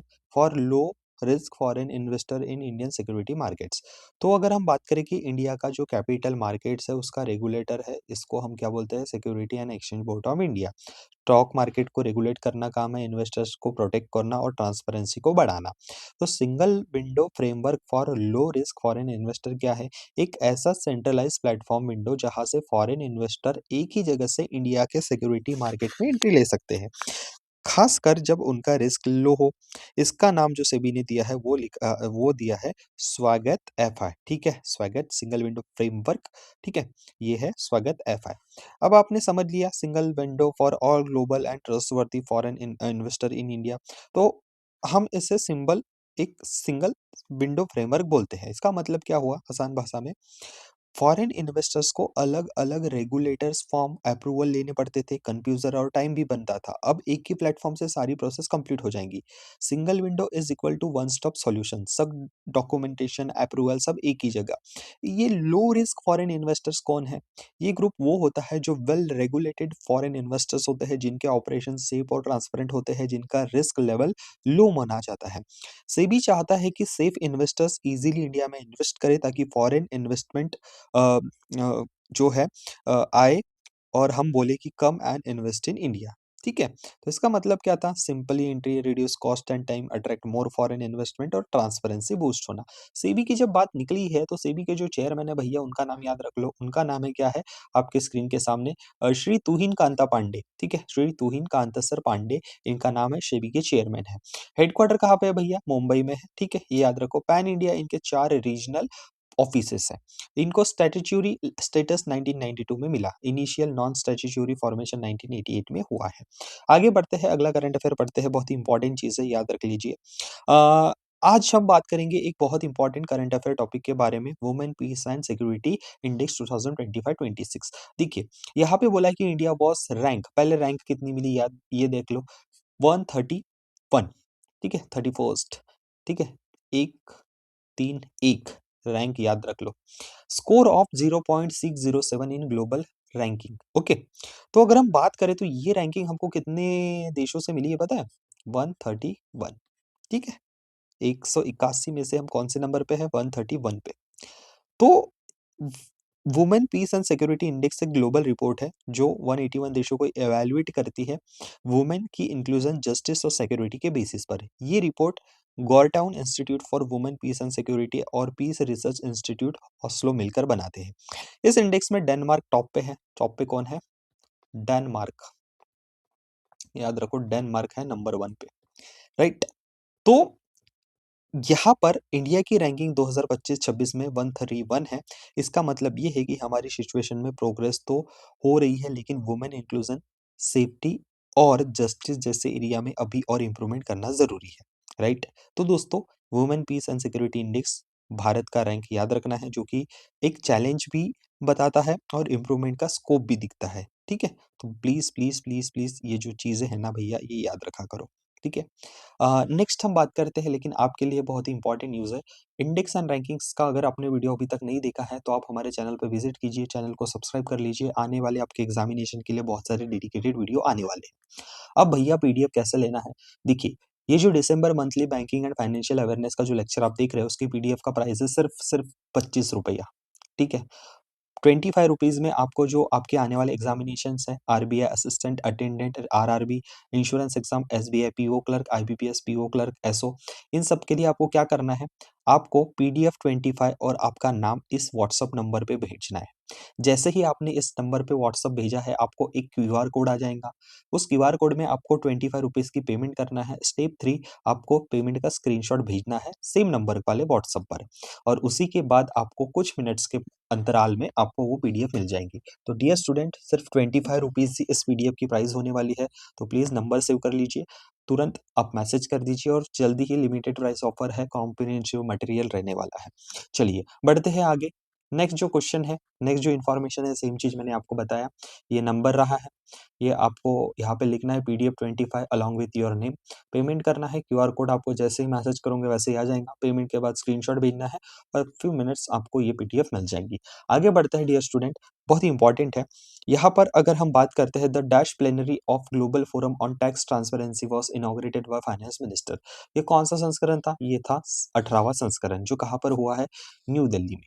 तो देखो ये क्या चीज़ है, क्या पर्पस है इसका? देखिए इस फोरम को organisation for economic cooperation and development under लाया जाता है। इसका मेन काम है कि कंट्रीज के बीच इंफॉर्मेशन शेयर करना ताकि टैक्स इन्वेशन और ऑफशोर हाइडिंग ऑफ मनी को रोका जा सके। ये दो मेजर इंटरनेशनल स्टैंडर्ड्स पर काम करता है। Exchange of information on request और automatic exchange of financial account. दोनों से tax data cross border share होता है जिससे ट्रांसपेरेंसी बढ़ती है। ओवरऑल अगर हम बात करें नवंबर 2 तारीख 18वां संस्करण हुआ है, ठीक है? कहाँ पे हुआ है? न्यू दिल्ली में हुआ है। अगर हम बात करें तो 2nd एंड 5th दिसंबर इसकी जो थीम रखी गई थी इस पूरे सेशन की वो थी tax transparency delivering a shared vision through international corporation, ठीक है? याद हो गया आपको? ठीक है। So tax transparency delivering a shared vision through international corporation जिसका मतलब है कि सब मिलकर ग्लोबल टैक्स ट्रांसपेरेंसी बढ़ाएँगे ताकि फेयरनेस और रिस्पॉन्सिबल गवर्नमेंट का प्रमोशन हो। ठीक है? ये बहुत ही इंपॉर्टेंट होती है, तो याद रखना। बहुत ही इंपॉर्टेंट चीज़ है, ध्यान देके प्लीज़ इस न्यूज़ को पढ़ो, ठीक है? देखो क्या बोला है एज़ पर नाबार्ड, नाबार्ड की एक रिपोर्ट आती है rural economic condition and sentimental survey. जी सर, हमको पता है आपने रिपोर्ट के बारे में बोला है, जिसमें बोला गया कि 80% जो भारत के हाउसहोल्ड्स होते हैं, जो रूरल इंडिया में रहते हैं, reported higher consumption during past year. अब ये जो रिपोर्ट आती है ना, कब से नाबार्ड पब्लिश करता है, ये पूछा गया है। तो ये होती है सितंबर 2024 से इन्होंने शुरू की है। अब आगे हम इस रिपोर्ट के बारे में बात करते हैं, तो एक-एक मेरा वर्ड ध्यान से सुनो, ठीक है? अगर हम बात कर रहे हैं रूरल इकोनॉमिक कंडीशन की, सेंटिमेंट सर्वे, तो सिंपल वर्ड में समझो कि गाँव के लोगों की इकोनॉमी की कंडीशन और उनका मूड सेंटीमेंट चेक करने वाला सर्वे है। ये सर्वे बताता है कि गाँव के लोग कितना खर्च कर रहे हैं, उनकी इनकम बढ़ रही है या घट रही है, जॉब सिचुएशन कैसी है, फ्यूचर को लेकर लोग पॉजिटिव है या नहीं। तो कंडक्ट कौन कर रहा है? नाबार्ड। नाबार्ड का फुल फॉर्म है national bank for agriculture and rural development, ठीक है? तो मैंने अभी जो हिंदी में बोला वही चीज़ है, ठीक है? तो ये यहाँ पर बोल रहा है कि सर्वे शुरू हुआ है, ठीक है? ये हर साल 2 बार होता है, ठीक है? हर अगर हम बात करें तो 2 बार होता है, बाय-मंथली होता है। अब मैं अगर आपको समझाऊँ कि 80% का क्या चक्कर है, तो nearly 80% household in rural area reported higher consumption during past year. Consumption का मतलब क्या होता है? घर का खर्चा। इसमें क्या-क्या होता है? Food item, ration, vegetable, milk, daily uses items, soap, oil, cloth. Food में जो आता है, नॉन फूड में मोबाइल, टीवी, अप्लायंसेस। मतलब गाँव के लोग पहले से ज़्यादा खर्चा कर रहे हैं। इसका सिग्नल क्या निकलता है? इनकम सिचुएशन बेटर हुई है, एम्प्लॉयमेंट किसान खेती से सपोर्ट मिलता है, गवर्नमेंट की स्कीम का फ़ायदा उठाते हैं, डायरेक्ट बेनिफिट ट्रांसफ़र इनके खाते में हो रहा है। तो रूरल डिमांड स्ट्रॉन्ग है, ये यहाँ से देख के आता है। तो देखिए मैंने आगे बोला कि forward looking household sentiment, backward looking. तो इस डिटेल बताता है ये जो रिपोर्ट है, ठीक है? तो प्लीज़ याद रखो rural economic condition and sentimental survey, ठीक है? तो रूरल डिमांड्स की जो भी चीज़ है, ये इस रिपोर्ट में बताई जाती है। जो मैंने आपको बताया, ये ध्यान से याद रखना है। आगे बढ़ते हैं, गवर्नमेंट ने लॉन्च किया गया है योर मनी योर राइट, आपका पैसा, आपकी पूँजी, आपका अधिकार, ये किन लोगों के लिए लाया? तो गवर्नमेंट ऑफ इंडिया का फाइनेंशियल कंज्यूमर अवेयरनेस इनिशिएटिव है, ठीक है? सिंपल शब्दों में पैसे का अगर मामला है तो अधिकार भी आपका ही होना चाहिए। इसका एम है लोगों को उनके फाइनेंशियल राइट्स के बारे में जागरूक करना। Bank, insurance, mutual fund, pension जैसे प्रोडक्ट्स में कंज्यूमर को एम्पावर करना। तो ये जो इनिशिएटिव है कौन से सिटीजन्स की हेल्प करता है? मेनली टारगेट करता है जो कॉमन आम आदमी होते हैं, students, young investors, citizens, senior citizens, middle and lower income वाले हाउसहोल्ड्स, मतलब जो लोग बैंक, इंश्योरेंस, ठीक है, पेंशन यूज़ करते हैं उन सब के लिए। अब देखो ये क्या होता है, ये जो रिक्लेम करना है हमको पैसा, जो हमारे भूले हुए पैसे हैं उनको रिक्लेम करना है, तो रिक्लेम फॉरगॉटन फाइनेंशियल एसेट्स। देखिए बहुत ही इंपॉर्टेंट चीज़ मैं आपको बताता हूँ दोस्तों, प्लीज़, प्लीज़, प्लीज़, ये जो इम्पोर्टेंट है ना, पैसे का गेम है तो रूल्स जानना बहुत इम्पोर्टेंट है। तो यहाँ पर अगर समझो आपके पूरे गवर्नमेंट का जो डेटा आया कितना है, 2000 crore has been given back so far rightful, मतलब जितना पैसा बैंक में था, लोग भूल चुके थे या कहीं न कोई कोई दिक्कत थी वो पैसे निकालने में, तो 2000 करोड़ ये इस इनिशिएटिव के तक सही लोगों तक पहुँचाए गए। तो गवर्नमेंट ने अक्टूबर में ये सिटीज़न्स के लिए हेल्प लाने के लिए जो भूले हुए हैं, फॉरगॉटन फाइनेंशियल एसेट्स, इसमें इनकी मदद की है। अगर हम बात करें तो भारतीय बैंक के पास 78,000 करोड़ रुपए अभी भी बैंकों में पड़े हैं, जिनका कोई माँ-बाप जिन्होंने किसी ने उसको क्लेम ही नहीं किया, इसलिए लिखा है अनक्लेम मनी। इंश्योरेंस कंपनीज के पास लगभग 14,000 करोड़ रुपया मतलब अनक्लेम पैसे पड़े हुए हैं। उसके बाद म्यूचुअल फंड कंपनीज के पास 3,000 करोड़ पैसा पड़ा हुआ है, डिविडेंड की बात करें तो 9,000 करोड़। सो ये जो इसके लिए डेडिकेटेड पोर्टल्स भी लाए गए हैं, बस ये इनिशिएटिव याद रखो क्या है, क्यों लाया गया है, ठीक है? जो आपको मैंने समझा दिया है। Which bank has been recognised best bank in India at the bank of year award 2025 Asia Pacific by the banker magazine. ये बैंकर मैगज़ीन के द्वारा जो अवार्ड दिया गया है बेस्ट बैंक ऑफ इंडिया, ये किसको दिया गया है? ये दिया गया है बैंक ऑफ बड़ौदा दोस्तों, ठीक है? तो बैंक ऑफ बड़ौदा एक भारत का पब्लिक सेक्टर बैंक है। उसके बाद अगर स्टैटिक थोड़ी-सी जानकारी हमको पढ़ना है तो बहुत इंपॉर्टेंट है, चर्चा में बैंक है तो हेडक्वार्टर है वडोदरा, गुजरात। फाउंडर है Sayajirao Gaekwad three, CEO and MD है देवदत्ता चांद, ठीक है? तो ये आपको याद होना ज़रूरी है, जो मैंने अभी आपको बताया वही यहाँ पे याद है। उसके बाद past risk and return verification agency Pravah, Pravah नहीं प्रवाह, ठीक है? हैज़ बीन लॉन्च, किसने लॉन्च किया to verify past return and curb misleading claims? तो ये किया गया है सेबी द्वारा। देखो, securities of exchange board of India ने जो ये past risk and return verification agency है, इसको लॉन्च किया है। लॉन्च यहाँ पे हुआ है तो सेबी के जो चेयरमैन है तुहिन कांता पांडे, इन्होंने ये जो व्यक्ति है ये है Tuhin Kanta Pandey, pilot project basis पे इसको लॉन्च किया है। ये एक वेरिफिकेशन वाली एजेंसी है, ठीक है? यहाँ पे अगर हम बात करें तो ये एक वेरिफिकेशन वाली एजेंसी है। इसका मैकेनिज्म कैसा है ये समझो, मतलब जो performance number investment advisers, research analytics etcetera दिखाते हैं, उनको ट्रू रियल डेटा के साथ चेक करना। मतलब अगर ये बात करें कि क्यों लॉन्च हुआ, तो सेबी ने जो ये past risk return verification agency है, ये क्यों लाई, ठीक है? क्यों लाई? तो यहाँ पर अगर हम बात करें तो इन्वेस्टर्स को ट्रस्टेबल परफॉर्मेंस डाटा मिल सके, मार्केट में ट्रांसपेरेंसी और अकाउंटेबिलिटी आए, मिस सेलिंग और फिनफ्लुएंसर्स, देखिए एक होते हैं इन्फ्लुएंसर्स और एक होता है फिनफ्लुएंसर्स, तो जो फेक प्रोमिसेस करते हैं ना फाइनेंशियल प्रमोशंस का, उनको कौन प्रिवेंट करेगा मिसलीडिंग क्लेम से? तो SEBI registered investment advisers, research analyst, जो परफॉर्मेंस नंबर दिखाते हैं उनके रिटर्न्स को वेरीफाई करवाना पड़ेगा, ठीक है? तो ये सब चीजें हैं। तो सिंपल सा याद रखो कि ये जो है PARRV, ये सिंपल सा है कि किसने लाया है, तो ये लाया है सेबी ने, ठीक है? आगे बढ़ते हैं, नेक्स्ट जो चीज है वो पढ़ते हैं। चलिए आंसर भी आ गया, तो ऑप्शन नंबर बी तो समझ के सही है, IIT Bombay society for innovation entrepreneurship. पर क्या किया इन्होंने? भारत का पहला incubator linked deep tech venture capital fund has been launch by किसके द्वारा? IIT Bombay society for innovation entrepreneurship.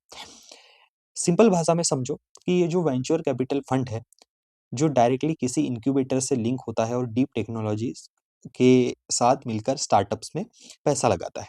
Incubator का मतलब क्या होता है? स्टार्टअप्स को मेंटरशिप करना, infrastructure, technology support, business guidance, ये सब देना। डीप टेक क्या होता है? डीप टेक एक high end technology based innovation है, ठीक है? क्या होता है?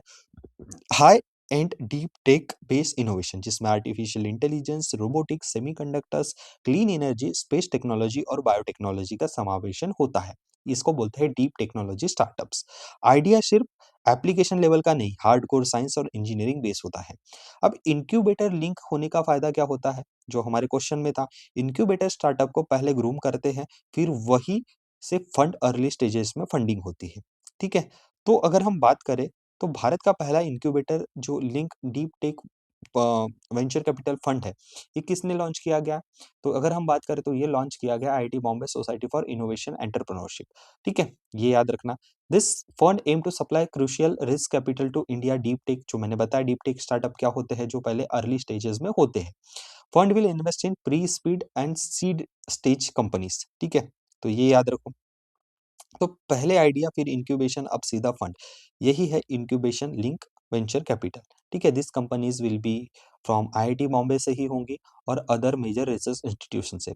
यहाँ पे अगर बात करते हैं शुरू में 25 से 30 स्टार्टअप को यहाँ पे सपोर्ट दिया जाएगा, और यहाँ पर अगर हम बात करें तो इन्वेस्टमेंट कितना पैसा दे रहे हैं ये लोग? 15 करोड़ रुपए का ईच स्टार्टअप को।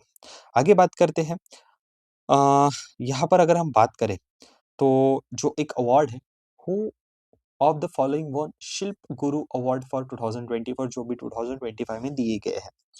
एक कैटेगरी है इसकी वुड कार्विंग कैटेगरी। तो किसको दिया गया है वुड कार्विंग कैटेगरी?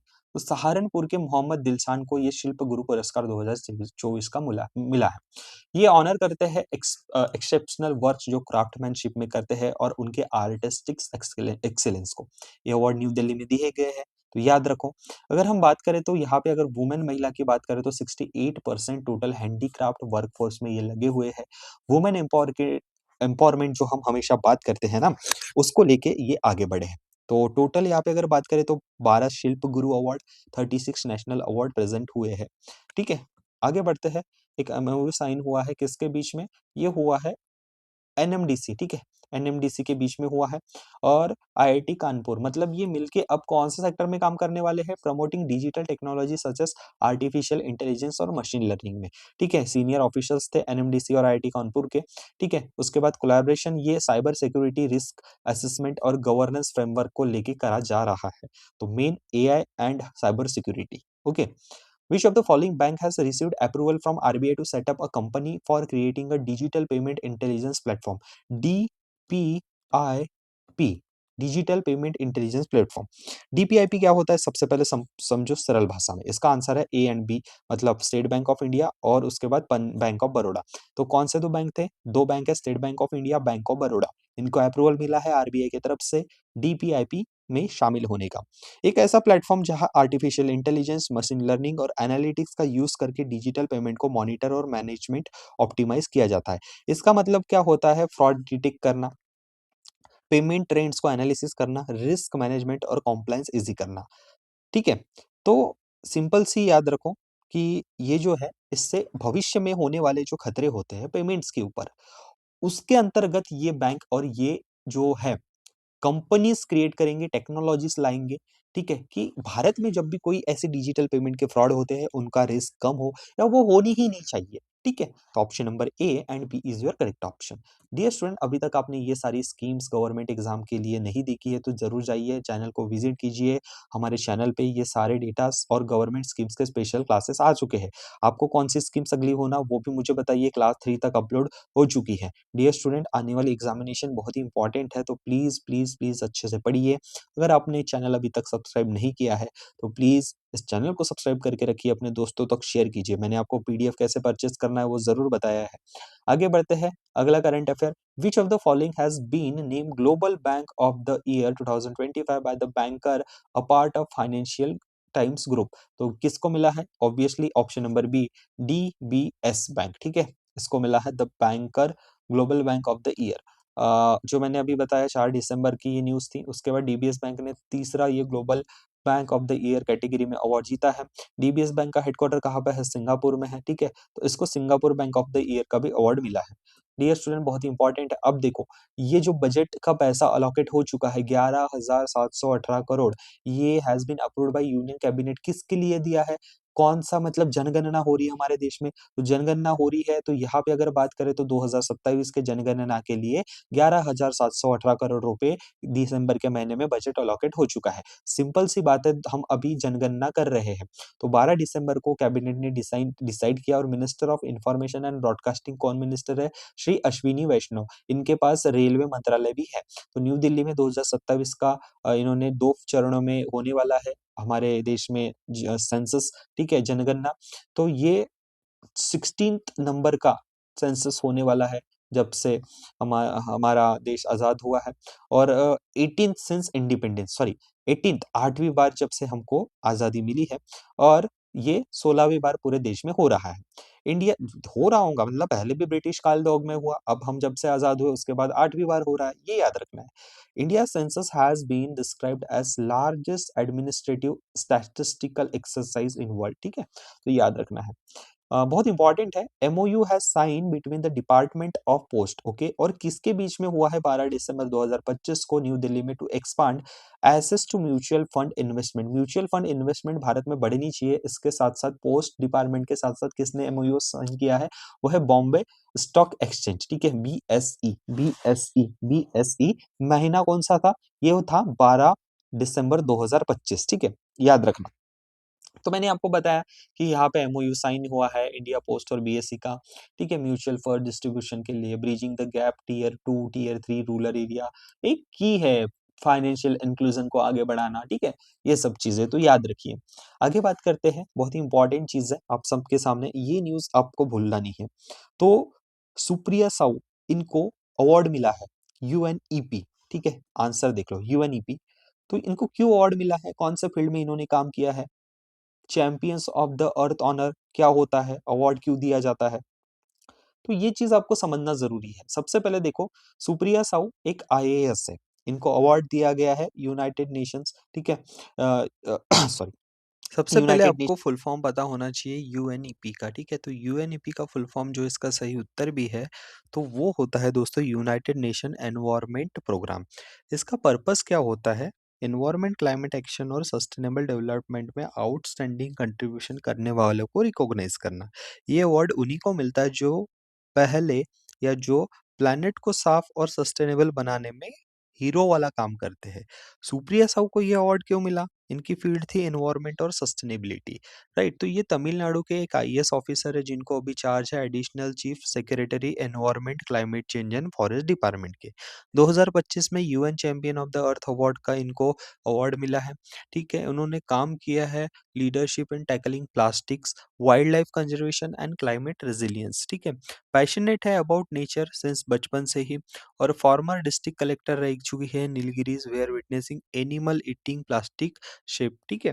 तो इनका जो काम है मैंने आपको बताया है, तो नाम याद रखिए क्या है? सुप्रिया साहू। कौन सा अवार्ड मिला है इनको? Champions of the earth honour. उसके बाद who has been named Google chief technologist for AI infrastructure. जैसे आप देख सकते हो कि हाल ही में चैट जीपीटी या ग्रॉक या फिर आपके जो एक्स अप यहाँ आया है, ठीक है? ट्विटर की जगह, ये सब एआई या पूरे प्लेटफॉर्म्स एआई के पीछे भाग रहे हैं। तो यहाँ पे अच्छा काम करने के लिए गूगल ने एक चीफ टेक्नोलॉजिस्ट एआई इंफ्रास्ट्रक्चर को डेवलप करने के लिए अपॉइंट किया है। तो वो कौन है? वो है अमन वादिया, ठीक है? इनको अपॉइंट करने वाले कौन है? गूगल के क्लाउड सीईओ थॉमस कुरिन, ठीक है? प्लीज़ ये याद रखिए, ठीक है? बहुत ही इंपॉर्टेंट चीज़ है, 90 मिलियन यूएस डॉलर्स का इन्वेस्टमेंट इस फील्ड में ये लाने वाले हैं। बहुत ही इंपॉर्टेंट चीज़ मैं आपको बता रहा हूँ, आंसर आपके सामने आ चुका है। अमेज़न, अमेज़न क्या है आपको पता है? एक लॉजिस्टिक कंपनी है जो आपको प्रोडक्ट्स प्रोवाइड कराती है। वैसे ही इन्होंने एमओयू साइन किया है Gati Shakti Vishwavidyalaya to promote knowledge sharing joint curriculum development. देखिए फुल फॉर्म गति शक्ति विश्वविद्यालय एक सेंट्रल नेशनल लेवल की यूनिवर्सिटी है, इंडिया की लीडिंग यूनिवर्सिटी। किस सेक्टर में काम करती है? ट्रांसपोर्टेशन लॉजिस्टिक्स सेक्टर, ठीक है? वैसे ही अमेज़न भी क्या है? एक लीडिंग ई-कॉमर्स कंपनी है जिन्होंने एमओयू साइन किया है, ठीक है? उसके साथ-साथ अगर हम बात करें तो ये जो यूनिवर्सिटी है गति शक्ति विश्वविद्यालय, ये यूनिवर्सिटी स्टूडेंट्स को ट्रेन्स, रोड्स, लॉजिस्टिक्स और ट्रांसपोर्ट सिस्टम के लिए स्किल बनाती है, ठीक है? तो गति शक्ति विश्वविद्यालय इज़ इक्वल टू लॉजिस्टिक्स और ट्रांसपोर्ट के लिए इंडिया का स्किल हब। उसी के साथ-साथ यहाँ पे जॉइंट रिसर्च करने वाले हैं, डाटा ड्रिवन वर्क होने वाला है वेयर हाउसिंग सेक्टर पे। वेयर हाउसिंग सेक्टर में अमेज़न को बहुत बड़ा काम करना है, इसीलिए खुद ये किससे अटैच हो गए हैं? ये हो चुके हैं आपके जीएसवी के साथ, ठीक है? तो अगर हम बात करें तो बहुत ही इम्पोर्टेंट होता है वेयर हाउस सेक्टर को बूस्ट करने के लिए। आगे बात करते हैं अश्विनी कुमार तिवारी, ये बन चुके हैं एसबीआई के मैनेजिंग डायरेक्टर 2027 तक। Who has been appointed as a director at the Central Silk Board Bangalore on deputation basis under Ministry of Textiles। तो मिनिस्ट्री ऑफ टेक्सटाइल्स का मिनिस्टर है वैष्णवी, ठीक है? Giriraj Singh Chauhan, Giriraj Singh Chauhan minister of textiles है। उसके साथ-साथ अगर हम बात करें तो पी.एस. गिरीशा, ये यहाँ पे अपॉइंट हुए हैं डायरेक्टर। बहुत ही इंपॉर्टेंट चीज़ है। देखो, रिसेंटली क्या हुआ है कि भैरव एक नई स्पेशल फोर्स भारत आर्मी में आई है जो नसीराबाद राजस्थान में ट्रेन हो रही है एक मॉडर्न वॉरफेयर के लिए। तो ये भैरव जो है, ये इंडियन आर्मी की एक स्पेशल फ्यूचरिस्टिक्स वॉरफेयर फोर्स कंसेप्ट है जो नेक्स्ट जनरेशन वॉरफेयर के लिए तैयार की जा रही है। सिंपल शब्दों में अगर बोलूँ तो फ्यूचर की जंग लड़ने वाली स्मार्ट, फास्ट और टेक बेस्ड फोर्स होने वाली है।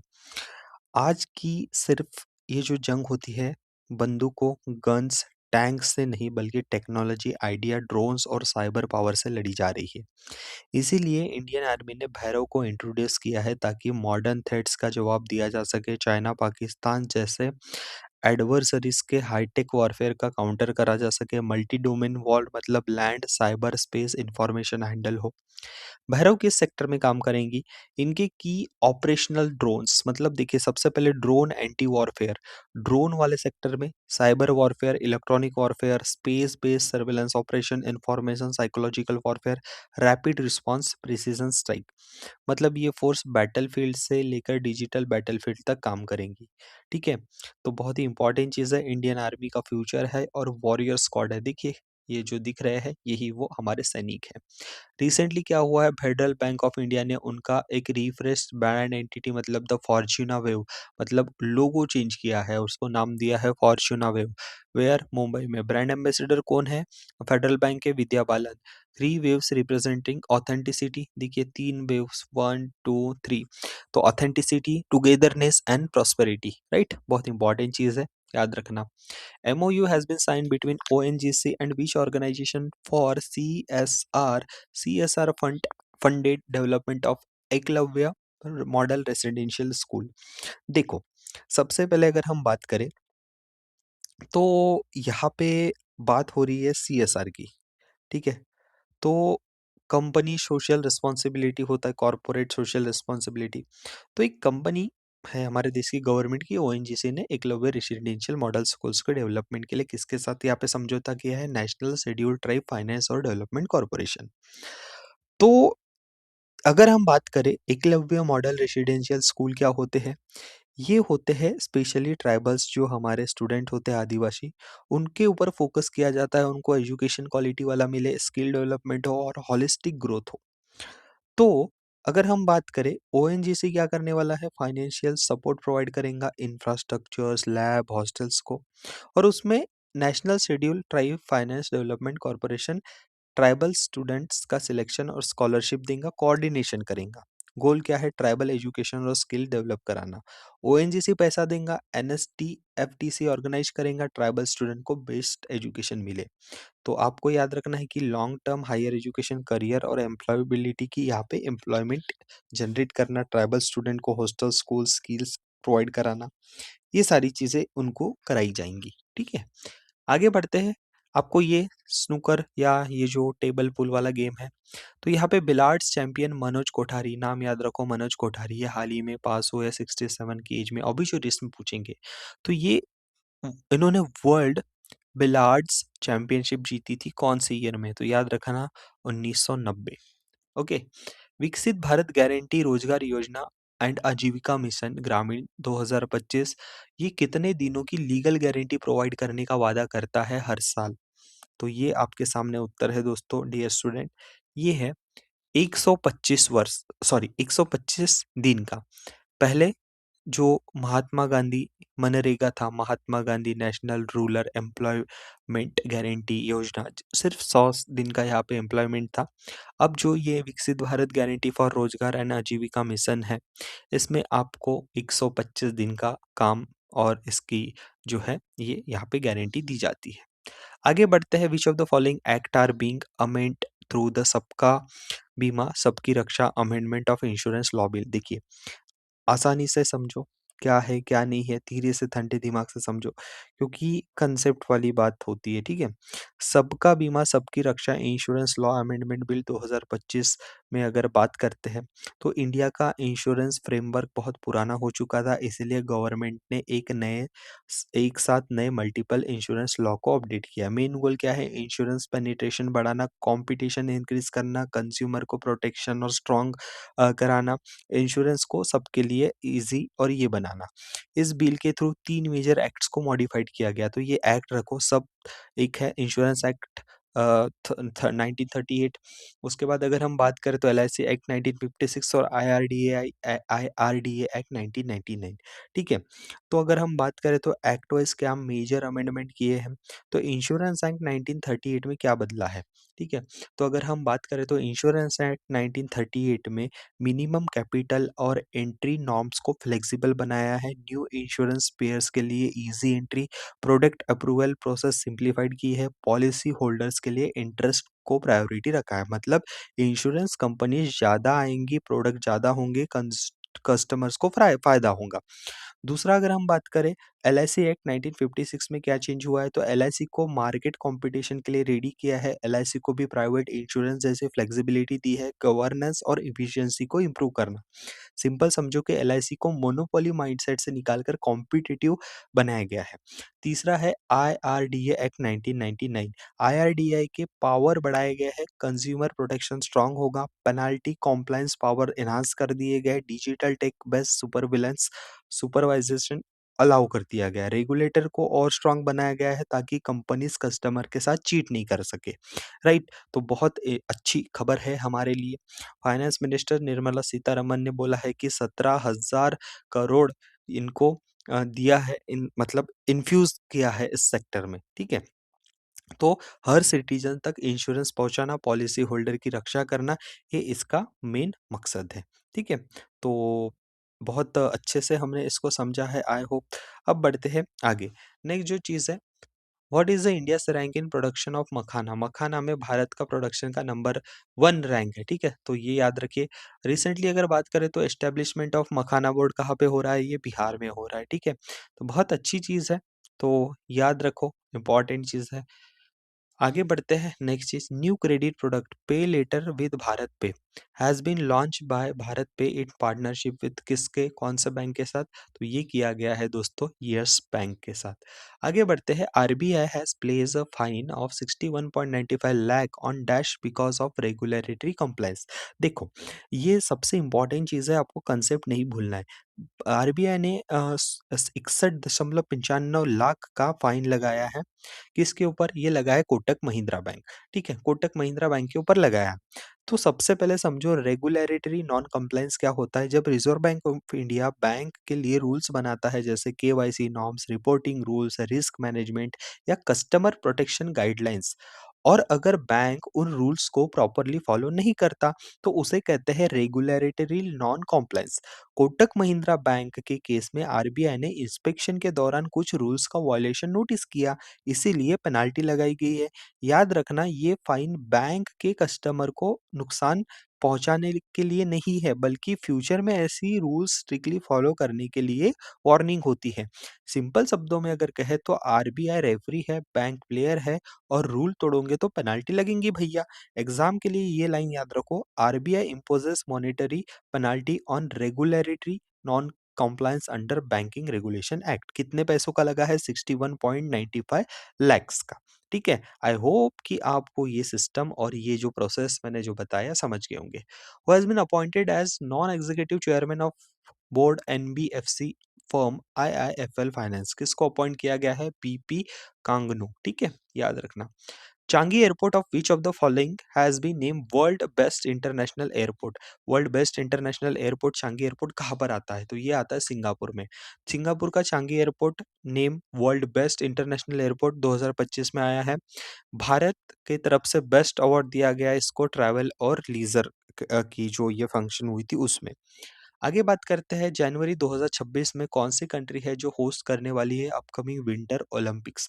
तो ये करने वाली है दोस्तों इटली। उसी के साथ-साथ याद रखो, 2026 का विंटर ओलंपिक्स करने वाली है इटली में, उसके बाद 2028 का होने वाला है यूएसए में, और तीसरा होने वाला है फ्रेंच एल्प्स में। 2032 का summer Olympic again Australia Brisbane, और 2034 का विंटर ओलंपिक्स कहाँ पर हो रहा है? ये हो रहा है यूएसए में। फीफा वर्ल्ड कप की बात कर लेते हैं, तो फीफा वर्ल्ड कप 2026 में होने वाला है, कहाँ पे? 3 देश मिलके, यूएसए, कनाडा और मेक्सिको। 2027 का वुमेन्स वर्ल्ड कप कहाँ पर हो रहा है? फीफा, ये हो रहा है ब्राज़ील में, ठीक है? तो याद रख लीजिए। आगे बढ़ते हैं, बहुत ही इम्पोर्टेंट है, देखिए यहाँ पे एक इनिशिएटिव लॉन्च किया गया है हमारे आरआरबीज़, मतलब क्या किया है गया? One state one RRB, regional rural bank और नाबार्ड गवर्नमेंट ऑफ इंडिया का इनिशिएटिव है। अभी भारत देश में टोटल कितने रीजनल रूरल बैंक है? तो भारत देश में टोटल 28 रीजनल रूरल बैंक्स है। इसी के तहत इन्होंने एक नया लोगो लाया है। तो इस लोगो का महत्व समझो कि यहाँ पे अगर बात करें तो ये जो अपवर्ड डायरेक्शन दिखा रहता है, ये दिखाता है सिंबल ऑफ प्रोग्रेस, ठीक है? Symbol of progress. ये जो हाथ है, ये दिखाता है सिंबल ऑफ नर्चरिंग, और ये जो लौ जल रही है, सिंबल ऑफ एनलाइटमेंट, ठीक है? तो याद रखो। उसके बाद इंपॉर्टेंट जो चीज़ है, यहाँ पे देखते हैं कि इम्प्लीमेंटेशन ऑफ फेज 2 की बात हो रही है। Okay, implementation of phase 2 check truncation system has been postponed by RBI this phase for was planned to start from which of the following dates? अब ये जो चेक ट्रांजेक्शन सिस्टम प्रोसेस है, क्या होता है देखो, पर्पस क्या है इसका? चेक क्लियर करने का digital fast system. Physical cheque को बैंक ब्रांच से फिजिकली दूसरे ब्रांच नहीं भेजना, बस इमेज स्कैन करना और इलेक्ट्रॉनिकली सेंड होता है, ठीक है? इलेक्ट्रॉनिकली सेंड करना। अब चेक फिजिकली ट्रैवल नहीं करेगा, बस इमेज और डिटेल्स डिजिटली एक्सचेंज होंगी और पेमेंट सेटल हो जाएगा। सीटीएस काम कैसे काम करता है? देखिए, कस्टमर चेक डिपॉजिट करने आता है ब्रांच में, ड्रॉप बॉक्स में, एटीएम में। बैंक चेक की इमेज स्कैन करता है प्लस नेसेसरी इंफॉर्मेशन कैप्चर करता है। डाटा क्लियरिंग हाउस आरबीआई के डिजिटल प्लेटफॉर्म पर सेंड होता है, जो कि आप यहाँ पर देख सकते हो। उसके बाद जो ड्रॉवी बैंक चेक को वेरीफाई करता है, पेमेंट इलेक्ट्रॉनिकली सेटल हो जाती है। सीटीएस के फायदे क्या है? फास्ट क्लियरेंस, 1-2 वर्किंग डेज में चेक क्लियर, उसके पहले भी कॉस्ट इफेक्टिव है, फिजिकली कुरियर ट्रांसफर की झंझट नहीं, ज़रूरत नहीं, सिक्योर है, इमेज बेस्ड वेरिफिकेशन है, फ्रॉड कम होता है, नेशन वाइज स्टैंडर्डाइजेशन, हर बैंक सेम प्रोसेस फॉलो करता है। तो प्लीज़ याद रखना, बहुत ही इंपॉर्टेंट चीज़ होती है दोस्तों ये। आगे बात करते हैं, बहुत ही इंपॉर्टेंट चीज़ है, तो ये फेज़ जो है, ठीक है? यहाँ पे क्या बोला गया था फाइनली, ये जो फेज़ है, ये जो फेज़ है, ये कब से स्टार्ट होने वाली थी, जो कि अभी रुकी है, तो 3 जनवरी 2026 से होने वाली थी। आगे बात करते हैं, RBI will purchase government securities worth, कितने पैसा का खरीदेगा ये government securities? Through open market operation December 29, January 5, January 12, January 22। तो सबसे पहले समझो कि ओपन मार्केट ऑपरेशन क्या होता है, ठीक है? यहाँ पे सबसे पहले कितना पैसा लेने वाला है मार्केट से? 2 ट्रिलियन। ओपन मार्केट ऑपरेशन मतलब होता है आरबीआई का मार्केट में बॉन्ड्स, गवर्नमेंट सिक्योरिटी बाय या सेल करना, ताकि इकोनॉमी में पैसे की सप्लाई को कंट्रोल किया जा सके। टाइप वन इसमें क्या होता है? परचेस ऑफ सिक्योरिटीज, मार्केट में लिक्विडिटी बढ़ाता है, बैंक के पास ज्यादा पैसे होते हैं। दूसरा होता है सेल ऑफ सिक्योरिटीज, मतलब मार्केट से लिक्विडिटी कम करता है, बैंक के पास पैसे कम हो जाते हैं। सिंपल समझो कि आरबीआई का टूल है टू कंट्रोल पैसे की सप्लाई इन इकोनॉमी। ज़्यादा पैसे चाहिए बाय, कम पैसे चाहिए सेल। दिसंबर 2025 में ओपन मार्केट का कॉन्टेक्स्ट क्या है? आरबीआई ने 2 ट्रिलियन बॉन्ड्स ये जो है बाय करेगा, इकोनॉमी में लिक्विडिटी बढ़ाएगा, बैंकिंग सिस्टम में फंड्स अवेलेबल होंगे, लोन्स और इन्वेस्टमेंट बढ़ेंगी। रीज़न है इकोनॉमिक ग्रोथ सपोर्ट करना और इंटरेस्ट रेट्स को स्टेबलाइज करना। इसमें बैंक के पास फंड्स ज़्यादा आएँगे, लेंडिंग क्रेडिट ग्रोथ होंगी, शॉर्ट टर्म इंटरेस्ट रेट पे कंट्रोल होगा, इन्फ्लेशन और इकोनॉमिक स्टेबिलिटी मेंटेन होगी, मार्केट कॉन्फिडेंस और स्ट्रॉन्ग दिखने को आपको मिल सकता है, राइट? तो बहुत इंपॉर्टेंट है, आरबीआई का open market operation is equal to bank और मार्केट में पैसे का पंप और ड्रेन, ठीक है? उसके बाद लिक्विडिटी बढ़ाओ, sale is equal to liquidity कम करो, ठीक है? तो ये चीज़ है, पैसे याद रखना बस। Which of the following is the theme for national consumer day? National consumer day की थीम क्या थी? तो ये थी दोस्तों, efficient and speedy disposal through digital justice. National consumer day हम कब मनाते हैं हर साल? 24 दिसंबर, ठीक है? याद रखो, 24 दिसंबर को नेशनल कंज्यूमर डे मनाते हैं। According to data release by ministry of agriculture farmers welfare on 22 December 2025, total जो रबी क्रॉप्स का कवरेज है, ये कितना है 19 दिसंबर 2025 तक? तो ये है 580.70 लाख हेक्टर, राइट? ये याद रख लिया आप, फैक्चुअल डेटा है। Cyber fraud losses 660 crore have been stopped by government with a span of कितने month through the use of financial fraud risk indicator, ठीक है? सबसे पहले फाइनेंशियल फ्रॉड रिस्क इंडिकेटर क्या होता है, ये आपको क्लियर होना जरूरी है, क्योंकि ये तो टूल है ना रोकने का, जो फ्रॉड हुआ है। कितना, पहला आंसर देख लेते हैं। 6 महीनों में इन्होंने इतना रोका है। फाइनेंशियल फ्रॉड रिस्क इंडिकेटर ये वो टूल या पैरामीटर होता है जो बैंक और फाइनेंशियल इंस्टीट्यूशंस को फ्रॉड डिटेक्ट करने और रिस्क मेजर करने में हेल्प करते हैं। कैसे काम करता है? देखिए, बैंक या इंस्टीट्यूशन ट्रांजैक्शंस और अकाउंट को मॉनिटर करते हैं, सिस्टम में सस्पिशियस पैटर्न्स को डिटेक्ट करते हैं, अनयूजुअल विड्रॉल्स और फंड ट्रांसफर को मल्टीपल अकाउंट्स से रोकते हैं, रिस्क स्कोर जनरेट होता है, high risk, medium risk, low risk. Bank के इंटरनल टीम को अलर्ट भेजा जाता है, प्रिवेंशन एक्शन या इन्वेस्टिगेशन किया जाता है, ठीक है? तो ये चीज़ ज़रूर याद रखिए। एफएफआरआई इज़ इक्वल टू बैंक का फ्रॉड अलर्ट स्कोर, जितना हाई उतना सस्पिशियस, राइट? तो ये चीज़ है, याद रखो। तो मैंने जो आपको बताया digital intelligence platform, fraud risk, indicator active, यही चीज़ वो होती है। High risk, suspicious, financial transaction सब चीज़ें। तो इम्पोर्टेंट है, तो cyber fraud losses 660 crore have been stopped by government within span of कितना 6 महीनों में। किसके द्वारा? फाइनेंशियल फ्रॉड रिस्क इंडिकेटर के द्वारा, नहीं तो इतना पैसा गायब। आगे बात करते हैं, which of the following countries has recently concluded comprehensive a, free trade agreement? क्या होता है जो कि इंडिया और न्यूजीलैंड के बीच में हुआ है? देखिए, बहुत ही इंपॉर्टेंट चीज़ है कि रिसेंटली करंटली इंडिया और न्यूजीलैंड के बीच में, जी हाँ, सबको पता है कि ये फ्री ट्रेड एग्रीमेंट हुआ है। समझो कि फ्री ट्रेड एग्रीमेंट क्या होता है? 2 या 2 से ज़्यादा कंट्रीज़ के बीच एक एग्रीमेंट जिसमें गुड्स और सर्विसेज़ पर कस्टम ड्यूटीज़ कम या ज़ीरो कर दी जाती है ताकि ट्रेड बढ़े। सिंपल लाइन, कंट्री ए और कंट्री बी के बीच में ट्रेड ईज़ी और सस्ता बनाने के लिए एक रूल बुक है। सिंपल सी चीज़ है, आपको याद रखनी चाहिए। उसके बाद अगर हम बात करें तो यहाँ पे one of India's fastest concluding ये जो फ्री ट्रेड एग्रीमेंट है। उसके बाद अगर हम बात करें तो ये जो नेगोशिएशन है, ये 9 महीने से चल रही थी और यहाँ पर आफ्टर 5 फॉर्मल नेगोशिएशन राउंड में हो चुकी है। इसमें क्या होगा, zero duty market access 100% of New Zealand tariff line is provided. उसी के साथ-साथ ट्रेड बिटवीन इंडिया और न्यूज़ीलैंड बढ़ेगा, टैरिफ और ड्यूटीज़ कम हो गए हैं, गुड्स और सर्विसेज़ को, बिज़नेस को एक्सपोर्ट और इम्पोर्ट करने में लिए ईज़ी और अवेलेबिलिटी होंगी, इकोनॉमिक कोऑपरेशन अच्छा होगा, इन्वेस्टमेंट बढ़ेगा, ठीक है? तो इसके साथ-साथ आईटी प्रोफ़ेशनल, टूरिज़्म सेक्टर भी ईज़ियर यहाँ पे एक्सचेंज किया जा सकता है, बिज़नेसेस को प्रमोट करना, एफडीआईज़, अपॉर्च्युनिटीज़, उसके साथ-साथ फार्मर्स, एमएसएमईज़ का स्टार्टअप्स जो है उसको फ़ायदा मिलेगा। तो इंडिया के लिए क्या फ़ायदे हैं? फार्मर और जो माइक्रो, स्मॉल, मीडियम एंटरप्राइज़ेज़ है उसके लिए एक्सपोर्ट अपॉर्च्युनिटी ज़्यादा देखी जाएँगी। चीपर इंपोर्ट्स मतलब रॉ मटेरियल और टेक्नोलॉजी एसेस होंगी, बायलैटरल ट्रेड बूस्ट होगा, जॉब्स और इकोनॉमिक ग्रोथ होगी। तो याद रखना बहुत ही इंपॉर्टेंट है, ट्रेड और इन्वेस्टमेंट को ईज़ी और चीप बनाने के लिए एग्रीमेंट किया गया है। तो देखिए, हाल ही में यहाँ पे एक खबर आई है कि इलेक्ट्रॉनिक का जो प्रोडक्शन है भारत में 6 टाइम्स और 11 साल में सबसे ज़्यादा बढ़ा है। तो 2014 से सबसे ज़्यादा यहाँ पे बढ़ा है, ये चीज़ अपने को आ रही है।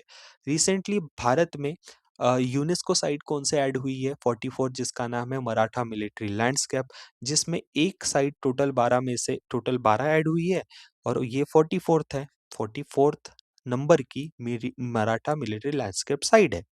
अब ये मराठा मिलिट्री लैंडस्केप साइट्स के अंदर टोटल 12 चीज़ें आती हैं, जिसमें 11 महाराष्ट्र में है और 1 तमिलनाडु में है और ये सबका प्रकार क्या है? किले।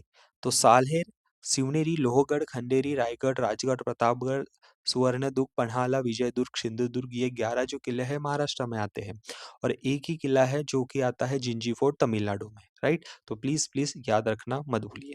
Recently Aryaman financial service limited को यहाँ पर नॉन बैंकिंग फाइनेंशियल कंपनी का दर्जा दिला गया है।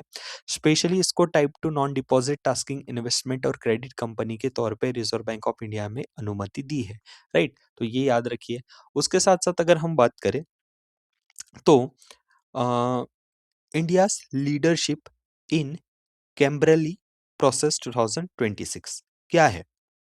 ये आपको क्लियर होना ज़रूरी है। ये सारी चीज़ें आपको यहाँ पे देखने को मिलेंगी कि सर डायमंड से रिलेटेड है, ठीक है?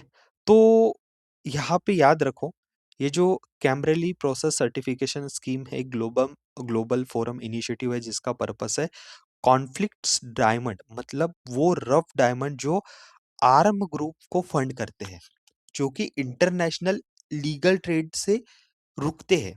मतलब अगर हम बात करें यहाँ पे, ये सिस्टम इंश्योर करता है कि डायमंड ट्रेड सेफ, एथिकल और कॉन्फ्लिक्ट फ्री रहे। मतलब क्या होता है, डायमंड की प्राइस बहुत ज़्यादा होती है, डायमंड से क्या आप आतंकवाद सही तरीके से है तो बिजनेस होगा, गलत तरीके से होगा तो बहुत सारे गलत हाथों में डायमंड जाते हैं। उसी के साथ-साथ अगर हम बात करते हैं कि भारत को इसकी लीडरशिप मिली है, मतलब अब वो चेयरमैन रहेगा, राइट? तो India to chair Kimberley process in 2026, तो 1 जनवरी 2026 से किम्बरली प्रोसेस का चेयर भारत बन रहा है, इससे पहले इंडिया वाइस चेयर भी था, ठीक है? ये थर्ड टाइम है जब इंडिया का किम्बरली प्रोसेस का चेयर बना है, पहले 2008, 2019 में भी इंडिया ने ये रोल निभाया था। इंडिया का काम क्या होगा? प्लीनरी मीटिंग्स और वर्किंग ग्रुप्स को लीड करना, केपी सर्टिफिकेशन नॉर्म्स और कॉम्प्लायंस को मजबूत करना, कॉन्फ्लिक्ट फ्री डायमंड ट्रेड को प्रमोट करना, डिजिटल ट्रेसेबिलिटी और ट्रांसपेरेंसी सिस्टम को इम्प्रूव करना, ग्लोबल स्टेक्स होल्डर के साथ इथिकल और सोर्सिंग रेगुलेशन को सपोर्ट करना।